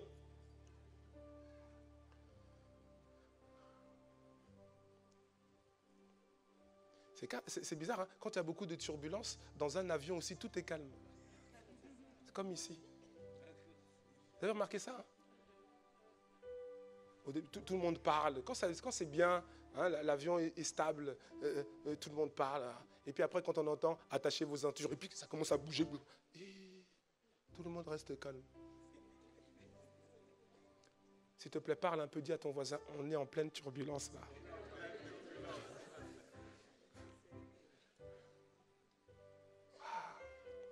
Septième chose que vous dites, il y a beaucoup de choses. Hein. Septième chose, quand vous retenez la dîme de Dieu, vous oubliez que Dieu vous a béni et que c'est lui qui vous a donné ce que vous avez. Ésaïe chapitre 17, verset 10. Car tu as oublié le Dieu de ton salut. Tu ne t'es pas souvenu du rocher de ton refuge. Aussi tu as fait des plantations d'agréments. Tu as planté des ceps étrangers.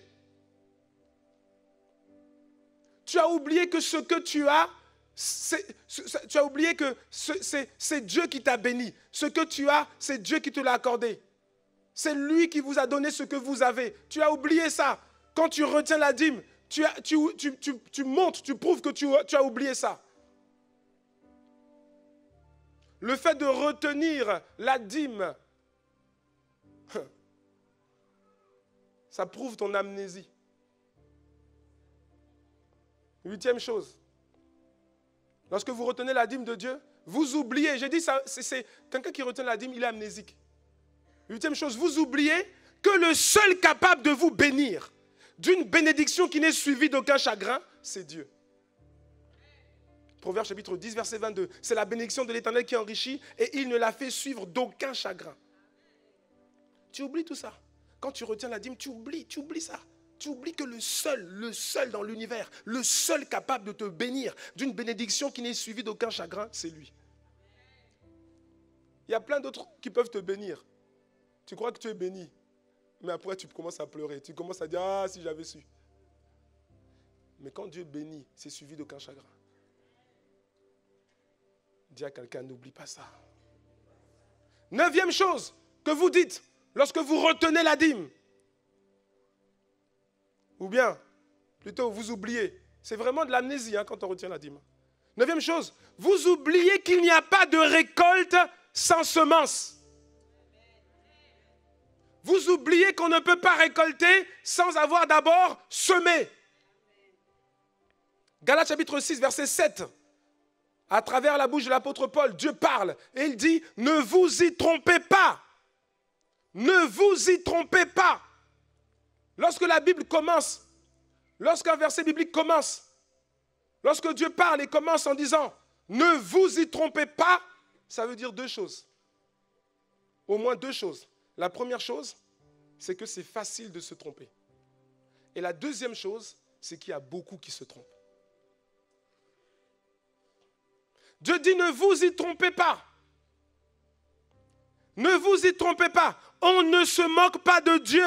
Dis à quelqu'un, on ne se moque pas de Dieu. Ce qu'un homme aura semé, il le moissonnera aussi. Autrement dit, ce qu'un homme n'aura pas semé, il ne le moissonnera pas non plus. Tu peux faire tout ce que tu veux, amener toutes les excuses que tu veux, dire tout ce que tu veux, Dieu a déjà établi les choses. Il dit, tu veux moissonner, il faut semer. Tu ne sèmes pas, ne t'attends pas à moissonner.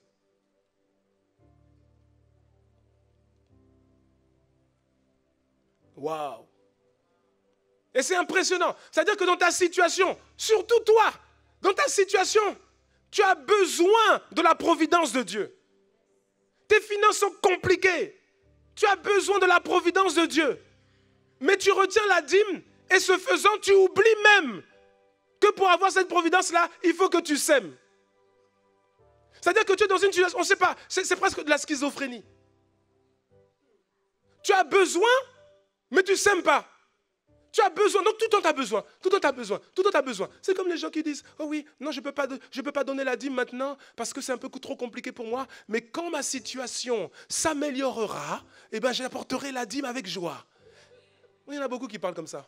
Eh bien, j'ai une bonne nouvelle pour toi, mon frère, ma soeur. Ta situation ne s'améliorera jamais. Il y en a qui vont dire sans effet. Cette parole est sans effet. Mon ami, tu peux dire tous les sans effets que tu veux. Tu peux dire tous les sans effets que tu veux. Aussi vrai que si je... Qu'est-ce que je vais faire? Voilà. Non. Aussi vrai que si je prends cette bouteille et que je la lâche, elle va tomber au sol. Tu vois, non? Ce n'est pas une prophétie. Tu ne me crois pas? Si je lâche cette bouteille, que tu le veuilles ou pas, que tu y crois ou pas, que tu dises amen ou pas, elle va tomber. Tu ne me crois pas? Alors, tu as besoin que je lâche pour que pour croire. Tu as besoin, tu veux voir? Si je lâche, ça va tomber. Et moi, je te dis, j'ajoute, hein? Tu dis, j'attends que ma situation s'améliore. Après, j'apporterai la dîme. Et bien moi, je te dis, aussi vrai que si je lâche cette bouteille, elle va tomber. Si tu fais ça là, tu attends d'abord que ta situation s'améliore pour apporter la dîme. Je te dis, ta situation ne s'améliorera jamais. Ah oui, tu peux me regarder avec des grands yeux en disant, mais je vais jeûner 40 jours. Jeûne même 60 jours.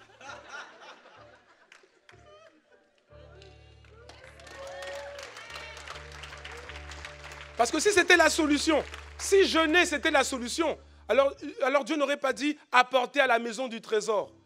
Et vous verrez si je n'ouvre pas les écluses des cieux pour vous. Il aurait dit n'apportez pas, allez jeûner. Allez jeûner, allez jeûner. Et vous allez voir, je vais ouvrir les écluses des cieux. Non, non, non, non, non, non, non. Il y a des choses qui se déclenchent par la prière. Il y a des choses qui se déclenchent par l'obéissance.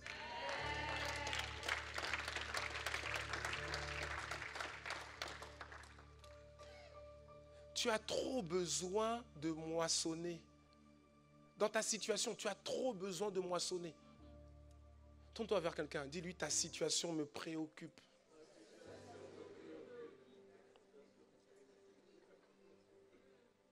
Apporte la dîme. C'est pour ton bien. Amen. Il n'y a aucun agriculteur au monde. Aucun. Pourtant, il y a des agriculteurs chrétiens, vous savez. Il y a des agriculteurs chrétiens. Mais il n'y a aucun agriculteur au monde qui se dit, c'est la période, là c'est la période où il faut semer. Il n'y en a aucun qui se dit, cette année, je ne vais pas ensemencer la terre. Mais Dieu, dans sa fidélité, dans sa grâce, me permettra de récolter. Et donc, il garde son champ comme ça. Il ne met aucune graine. Les autres agriculteurs, chrétiens et non chrétiens, s'ils apprennent ça, ils vont venir le voir pour lui dire, écoute, nous aussi on croit en Dieu. Mais croire en Dieu, ce n'est pas remettre en cause ce que Dieu a déjà dit. Croire en Dieu, c'est couler dans ce que Dieu a dit.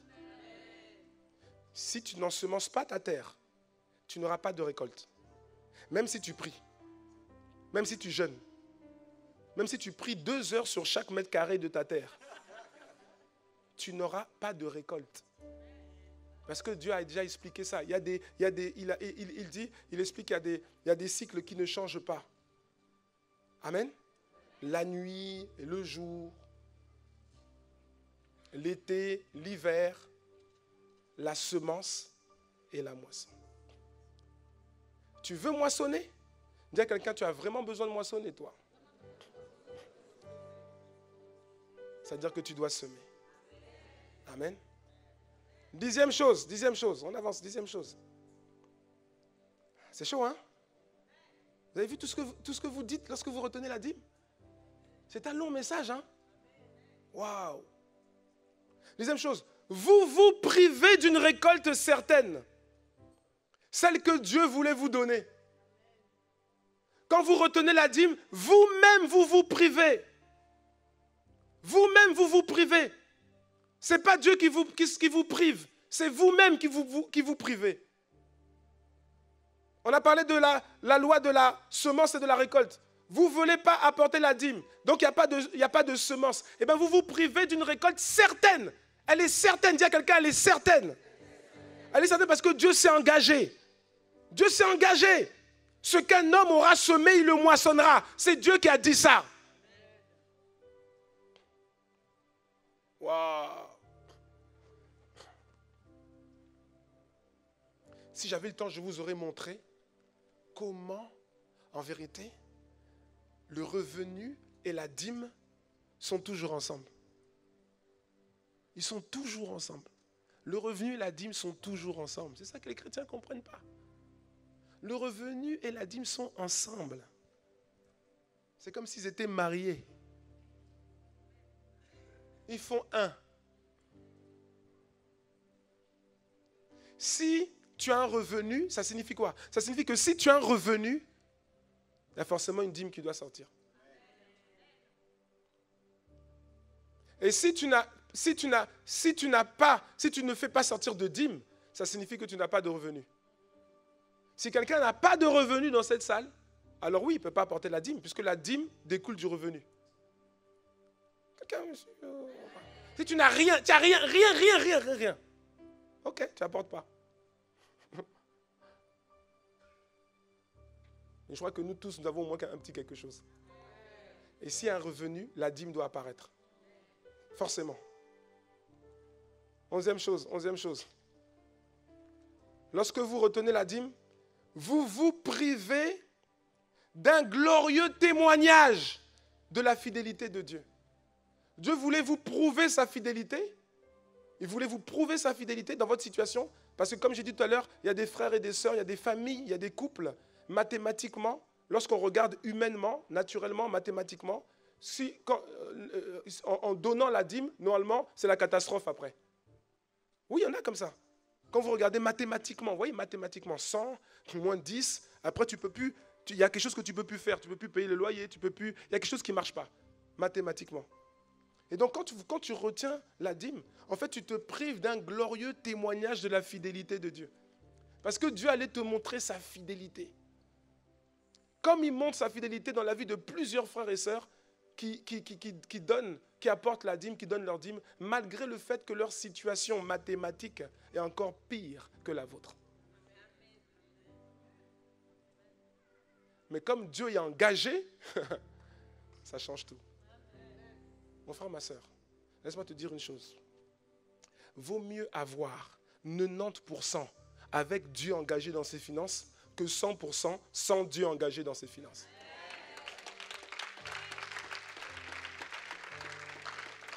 Douzième chose, j'accélère.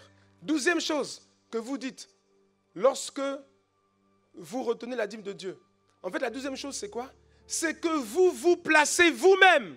Dis à quelqu'un, toi-même. Vous vous placez vous-même sous la malédiction. C'est vous-même qui vous placez sous la malédiction. Malachie chapitre 3, versets 8 à 9. Un homme trompe-t-il Dieu? Car vous me trompez. Et vous dites, en quoi t'avons-nous trompé? Et Dieu répond, dans les dîmes et les offrandes. Vous êtes frappés par la malédiction et vous me trompez, la nation tout entière. Vous êtes frappés par la malédiction. Ce n'est pas que je voulais vous maudire.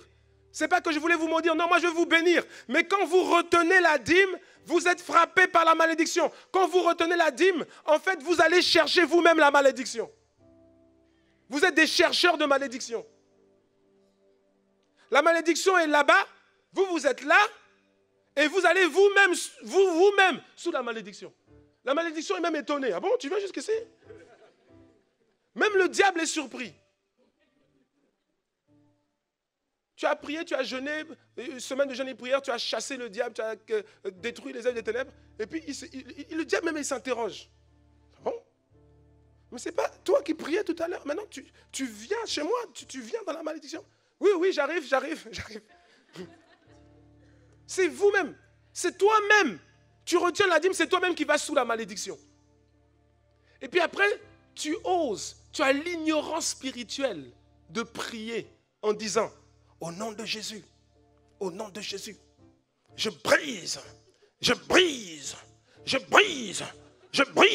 la main du diable la main sèche sur mes finances. Au nom de Jésus, je brise la malédiction dans mes finances. Je brise, je détruis au nom de Jésus, par le sang de Jésus. Mon ami, quand tu fais ça, toi-même tu es sous la malédiction. Ce que tu vas briser, comme tu es de notre place, ça te briser aussi en même temps.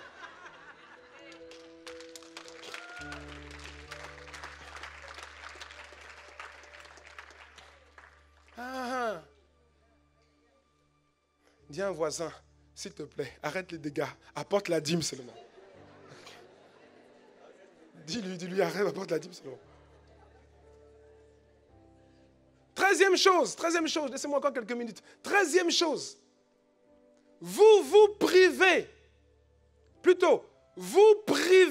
13e chose que vous faites, vous privez vos propres enfants de la bénédiction intergénérationnelle.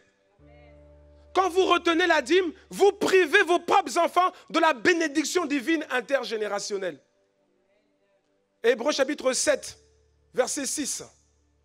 Et lui, qui ne tirait pas de son origine, il leva la dîme sur Abraham et il bénit celui qui avait les promesses. De qui parle-t-on? On parle de Melchisédek. En théologie, c'est un type de Christ, c'est-à-dire une apparition de Christ furtive avant que Jésus ne vienne. Amen. Donc, verset 9, on va directement au verset 9, s'il vous plaît, verset 9. De plus, Lévi, qui perçoit la dîme, l'a payé, pour ainsi dire, par Abraham. Car il était encore dans les reins de son père lorsque Melchisédek alla au-devant d'Abraham. Qu'est-ce que ça signifie, mon frère, ma soeur? Qu'est-ce que ça signifie? La Bible est en train de dire que Abraham, quand Abraham a donné la dîme, avant la loi de Moïse, la dîme ne vient pas avec la loi, la dîme était avant, c'est un principe. Quand Abraham a donné la dîme, a apporté la dîme à Melchisédek, en fait, Dieu est en train de dire, quand il a apporté la dîme à Melchisédek, en fait, Lévi, qui était dans ses entrailles, Lévi, sa postérité, a aussi donné la dîme. Waouh! Waouh! Ça veut dire que, en fait, quand tu apportes la dîme, non seulement Dieu te bénit de manière particulière, mais il y a aussi une bénédiction qui va couler à travers le fruit de tes entrailles. C'est-à-dire que, mais c'est ça qu'il est en train de dire. Lévi n'était pas là, Lévi n'était même pas encore né. Mais la Bible révèle que quand Abraham a donné la dîme à Melchisédek, Lévi aussi, qui était en Abraham, dans la semence d'Abraham, le mot grec de semence, c'est le mot sperma. Il était en Abraham. En fait, même sans être là, il avait déjà donné la dîme. Waouh! Ça veut dire quoi? Ça veut dire que quand Lévi arrive, il y a déjà des grâces qui se sont accumulées sur sa vie. Avant même qu'il sorte du ventre de sa mère, il y a tout un capital de grâce et de bénédiction qui l'accueille. Ah, mon frère, ma soeur, je ne sais pas si tu réalises. Mon frère, ma soeur, réalises-tu? Vous savez, au milieu de nous, la plupart d'entre nous, Christ est venu dans nos familles, dans nos vies, soit à partir de notre génération à nous, ou bien juste la génération de nos parents. C'est vrai ou c'est pas vrai? La plupart d'entre nous. C'est vrai ou c'est pas vrai? C'est vrai ou c'est pas vrai? C'est vrai, n'est-ce pas? C'est vrai, hein? Dans des pays comme les États-Unis, là-bas, vous avez des chrétiens, vous avez des familles chrétiennes qui sont chrétiens depuis plusieurs générations. Vous savez ça? Pas juste depuis une ou deux générations. Depuis peut-être 15, 20 générations. Vous imaginez? Ça fait que maintenant, quand vous vous retrouvez sur la ligne de départ de la vie, avec ces enfants-là, toi tu es là. Ton père, il faisait la sorcellerie.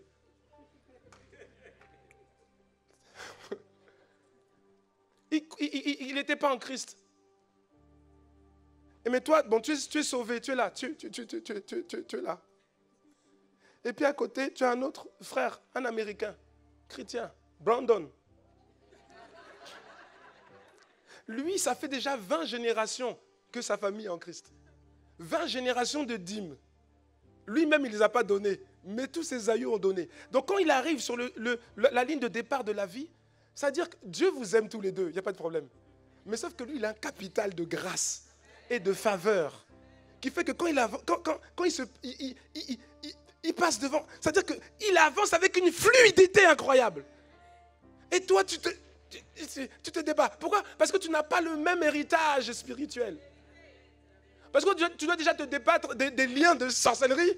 Tu vois, non, toi, tu es en train de te débattre, alors que lui, il n'a pas. Lui, il coule. Dieu lui inspire, tu vas monter une entreprise, il fait l'entreprise. Dès la première année, il a déjà fait 2 millions de chiffres d'affaires. Toi, même, Dieu te donne, tu vas faire une entreprise, tu commences l'entreprise. Au bout d'une année, tu as déjà 2 millions de francs CFA de dette. 5 000 euros de dette. Alors que lui, il est déjà à 2 millions de chiffre d'affaires. Quelqu'un me suit? Bien-aimé, je parle notamment à une sœur. Je parle à tout le monde, mais notamment à une sœur. Tu élèves seul des enfants. Et tu ne donnes pas la dîme parce que tu te dis, si je donne la dîme, je n'aurai pas assez pour élever mes enfants, pour payer les choses pour eux. Donc, tu trouves normal, en fait, dans ta logique, de dire non, je ne peux pas donner la dîme parce que comment je vais faire avec mes enfants? J'ai besoin de ça quand même pour pouvoir aider mes enfants. Mais c'est paradoxal. C'est un schéma qui semble paradoxal. Mais en fait, Dieu est en train de te dire, ma fille, tu n'as pas compris. Quand tu te débats toute seule, tu n'arrives pas. Il dit, mais laisse-moi moi-même, je vais m'occuper de tes enfants. Apporte la dîme. C'est-à-dire que ça va couler dans ta vie, ça va couler dans leur vie. Et toi donc, tu retiens la dîme. Tu imagines la scène?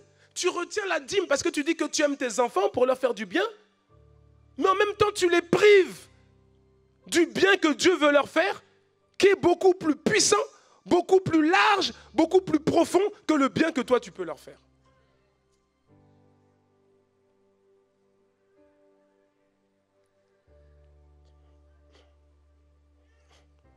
Je prends encore un point si vous permettez.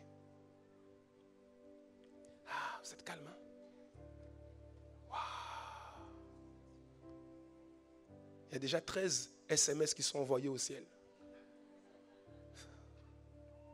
Wow. 14e SMS. WhatsApp. Quand tu retiens la dîme de Dieu, mon frère, ma soeur, laisse-moi te dire une chose, laissez-moi vous dire une chose. Quand tu retiens la dîme de Dieu, 14e point, c'est un acte officiel de vol. C'est du vol. Je sais qu'il y a plusieurs qui veulent dire Amen, mais le Amen est coincé dans la gorge. Non, je sais. Il y a des Amen, je sais qu'il y a des Amen qui sortent comme ça, et puis il y a des Amen, tellement on n'a pas la force de... Vous voyez, non? Non, je sais. La 14e chose, quand vous retenez la dîme, c'est un acte de vol. Mon frère, ma soeur, c'est la vérité. C'est un acte de vol. C'est du vol. Lévitique, chapitre 27, verset 30. Toute dîme de la terre, soit des récoltes de la terre, soit du fruit des arbres, appartient à l'Éternel. C'est une chose consacrée à l'Éternel. Quelqu'un va dire, mais moi je ne suis pas agriculteur, je n'ai pas des trucs de récolte de la terre. Mais non, mais comprends l'esprit derrière. Il y a la lettre, il y a l'esprit. Et même si tu n'es pas agriculteur, alors on continue, Lévitique chapitre 27, verset 32. Verset 32. Toute dîme de gros et de menu bétail, de tout ce qui passe sous la houlette, sera une dîme consacrée à l'Éternel. En fait, qu'est-ce qu'il est en train de dire? Toute dîme, quelle qu'elle soit de ton salaire, qu'elle soit des aides sociales, qu'elle soit de revenus de la bourse, qu'elle soit d'un héritage, de tout ce que tu veux, tous les 10% de tout ça, ça ne t'appartient pas. Ça ne t'appartient pas, mon frère. C'est la vérité. Ce n'est pas à toi. Ça a juste transité. C'est juste quelque chose qui transite par toi. Mais ce n'est pas à toi. Dieu dit, ça lui appartient à lui. Ça appartient à Dieu. Pourquoi? Parce que Dieu a besoin d'argent? Tu penses que Dieu a besoin d'argent? Non. C'est pour pouvoir alimenter les bergeries. C'est pour pouvoir alimenter sa maison, afin qu'il y ait de la nourriture. Quelle nourriture? Des beignets, des frites? Non! La nourriture de sa parole. Et s'il n'y a pas S'il n'y a personne pour financer l'église, il n'y a pas d'église.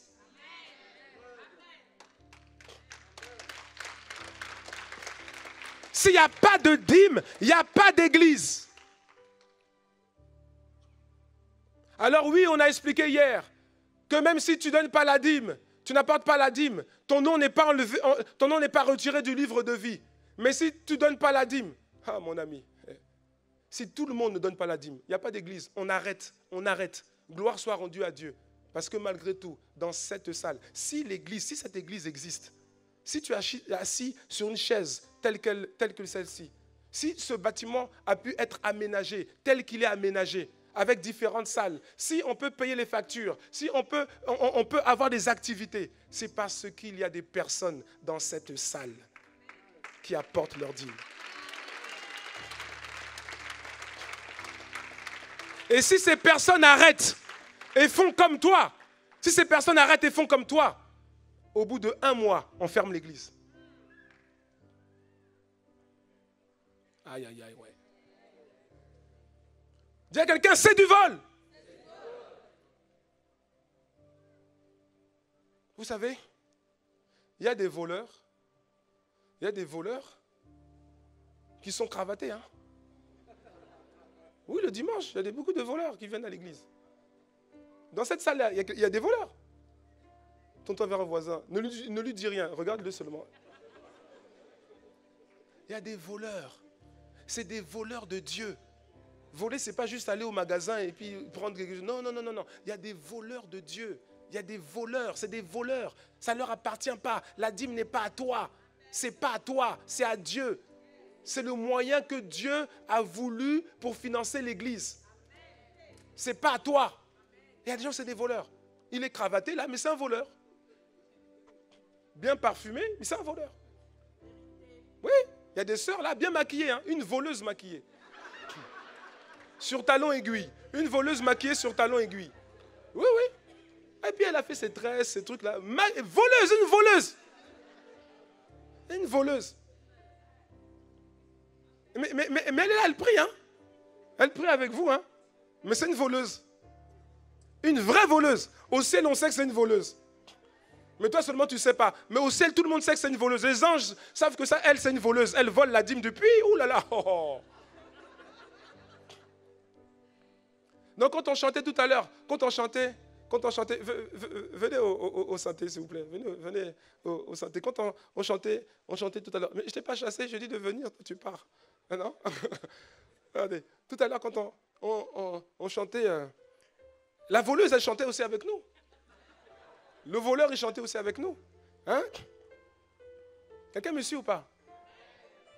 Nous on a chanté quoi? Nous élevons ton nom plus haut. Et on chantait ça tous ensemble. Nous élevons ton nom plus haut. Et puis la voleuse aussi, elle était là. Oh, nous élevons, voleuse, ton nom plus haut.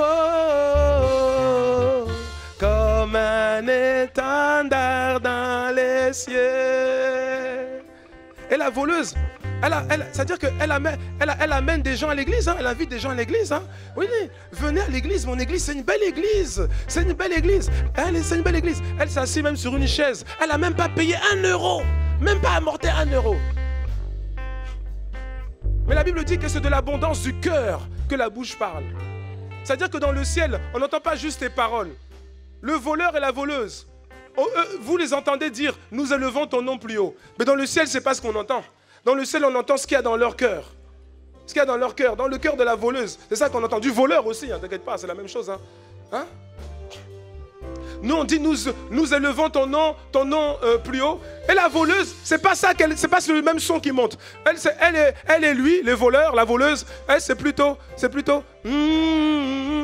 Nous te volons, ô Dieu très haut. C'est ça que le ciel entend. C'est ça que le ciel entend. Nous te volons, ô Dieu très haut. Nous te volons depuis si longtemps.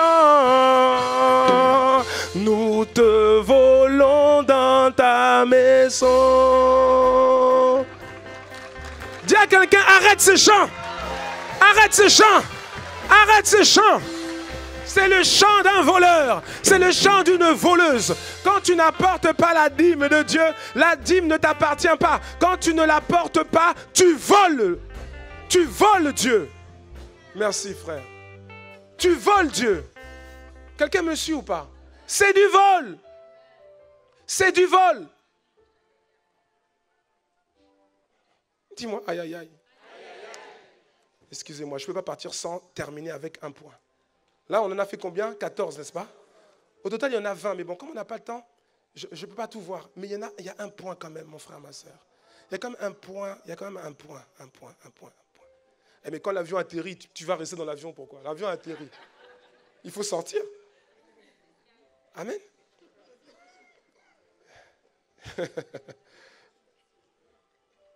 Regardez, normalement, ça je le dis en dernier. Mais les gens ne comprennent pas ça et j'aimerais que vous puissiez comprendre ça. Parce que c'est la vérité, mon frère, ma soeur. Lorsque vous retenez la dîme de Dieu, en fait, vous vous privez de l'essence de la parole de Dieu que vous entendez, notamment à l'église. Lorsque vous retenez la dîme, vous vous privez vous-même de l'essence, des vitamines, de l'essence de la parole de Dieu que vous entendez. Je vais vous expliquer ça et puis après on va prier. Dans Malachie chapitre 3 verset 10, Dieu dit ceci. Dieu dit, apportez à la maison du trésor toutes les dîmes, afin qu'il y ait de la nourriture dans ma maison. Dis-moi amen. On dit d'apporter toutes les dîmes dans le but qu'il y ait de la nourriture dans la maison de Dieu, n'est-ce pas? Non, dis-moi encore amen. C'est pour m'assurer que tu suis. Ok? On a expliqué, Jésus l'a dit d'ailleurs, et puis il reprenait une parole de l'Ancien Testament. Jésus a dit, l'homme ne se nourrira pas de pain seulement, mais de toute parole qui sort de la bouche de Dieu, n'est-ce pas? Ce n'est pas juste la nourriture physique dont on a besoin, mais de toute parole qui sort de la bouche de Dieu. Ça va ou pas? Amen. Donc on se nourrit de la parole, on nourrit notre homme intérieur de la parole que nous recevons. Notamment le dimanche. Dis-moi amen et je continue. Amen. Alléluia. Dans 2 Thessaloniciens chapitre 3 verset 10. Je n'avais jamais compris ça à l'époque. Le Seigneur m'a montré cette vérité-là. Waouh. Waouh. 2 Thessaloniciens chapitre 3 verset 10. Car lorsque nous étions chez vous, nous vous disions expressément, si quelqu'un, l'apôtre Paul parle inspiré du Saint-Esprit, il dit, si quelqu'un ne veut pas travailler, alors qu'il ne mange pas non plus. Si quelqu'un ne veut pas travailler, alors qu'il ne mange pas. Si quelqu'un ne veut pas travailler, qu'il ne mange pas non plus. Autrement dit, si quelqu'un ne veut pas travailler, si quelqu'un ne veut pas contribuer, qu'il ne mange pas. Or, Dieu dit, apportez à la maison du trésor toutes les dîmes. Le but de la dîme, c'est quoi? C'est afin qu'il y ait de la nourriture à la maison, la nourriture à l'église, la maison de Dieu, afin que tu sois nourri. Si maintenant, toi, tu retiens la dîme, tu n'apportes pas la dîme, Dieu dit, à travers la bouche de l'apôtre Paul, tu ne manges pas non plus. Qu'est-ce que ça veut dire? Ça veut dire que celui qui n'apporte pas la dîme, à côté de celui qui apporte la dîme, vous entendez le même message. Vous entendez la même parole de Dieu. C'est le même message. Il n'y a pas un message qui est déformé. C'est le même message que le pasteur prêche, que tout le monde entend. Mais celui qui a contribué, celui qui a obéi, ce message-là, il l'entend, il s'imprègne dans son cœur avec l'essence de ce message, avec les vitamines spirituelles de ce message. Il absorbe ce message. Il mange ce message. Et ce message va avoir pour effet de transformer quelque chose en lui. de transformer sa vie. Et celui qui ne contribue pas, il retient la dîme. Dieu dit, si tu ne travailles pas, tu ne manges pas non plus. Toi, tu es là aussi. Tu es là aussi. Tu entends la même chose. Tu manges le même, tu crois manger la même chose que ton voisin parce que tu entends la même chose que ton voisin. Mais il y a un mystère spirituel que Dieu nous montre ici qui fait que comme tu ne contribues pas à faire en sorte qu'il y ait de la nourriture dans la maison, ce que tu reçois véritablement est dépourvu de l'essence spirituelle et de la vitamine spirituelle dont tu avais besoin. Et vous remarquerez que les chrétiens qui volent Dieu, qui retiennent la dîme, quelle que soit ta raison, vous allez voir que leur vie spirituelle, que leur impact, que leur maturité, tout ce que vous voulez au niveau de leur vie spirituelle est en déphasage avec ceux qui apportent la dîme. Ouais. Le niveau de croissance, le niveau de développement. La Bible dit que Jésus croissait, oui ou non? Jésus croissait en sagesse, en stature, en grâce. Le niveau de croissance n'est pas le même. N'est pas le même.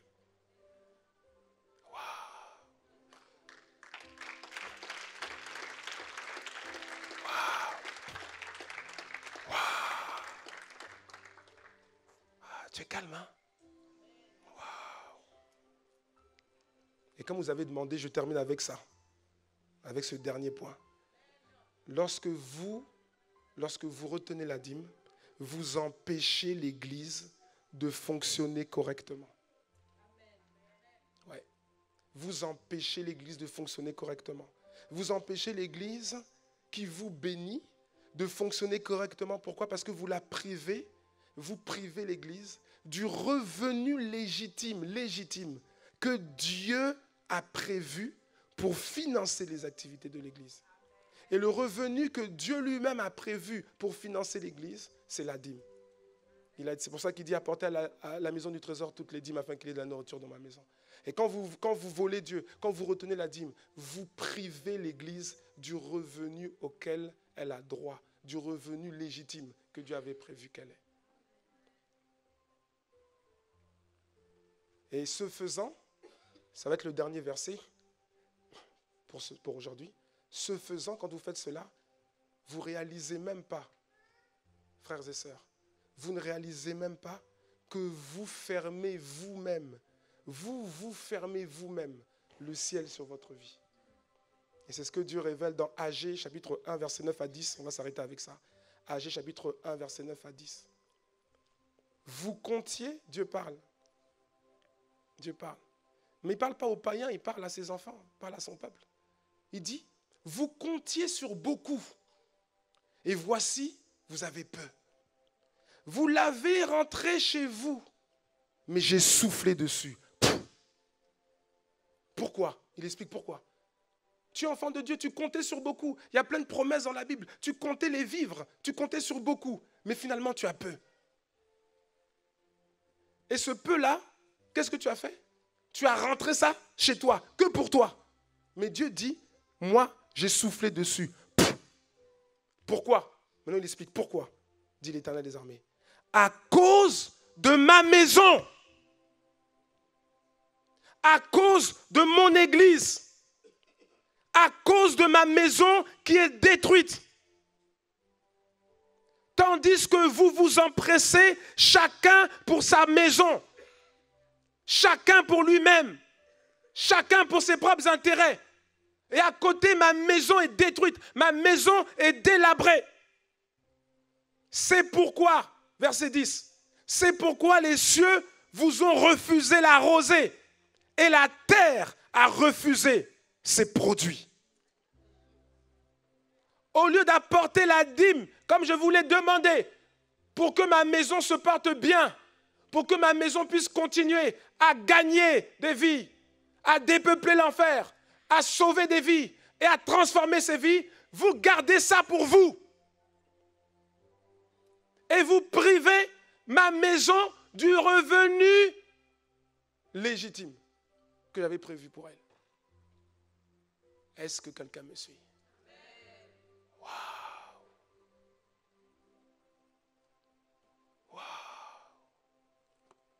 Bien-aimé, il y a une chose qu'il faut comprendre. Toi et moi, nous sommes dans la dispensation de la grâce. Dans la dispensation de la grâce, en fait, la dispensation de la grâce, c'est la meilleure dispensation qui soit. Le Seigneur nous a fait la grâce de venir au monde au bon moment. Vous savez, dans l'Ancien Testament, quand quelqu'un n'apportait pas la dîme, quand quelqu'un ne payait pas la dîme, quand ils n'apportaient pas la dîme, ils étaient obligés quand même de le faire plus tard. Personne n'y échappait. Ils étaient obligés de le faire. Mais quand ils le faisaient, ils devaient rajouter une taxe, une surtaxe de 20%. Vous savez ça, c'est dans la Bible. Hein, 20% en plus. Ils devaient rattraper toutes les dîmes avec 20% en plus. Que quelqu'un dise, aïe, aïe, aïe, waouh. Mais dans la grâce, c'est différent. En fait, dans la grâce, il y a juste l'obéissance. Dans la grâce, le Seigneur ne te dit pas toutes les dîmes que tu as volées. Il ne te dit pas de les ramener. Il dit, voilà, les choses anciennes sont passées. Voici, toutes choses sont devenues nouvelles. C'est ça la grâce. C'est-à-dire que dans la grâce, tu as juste à décider, Seigneur, je me repens. Mais à partir d'aujourd'hui, j'obéis à ta parole. Et Dieu ne te demande pas toutes les années, les mois de dîmes. Non, non, non. Il dit simplement, obéis. Les choses anciennes sont anciennes. Voici toutes choses sont devenues nouvelles.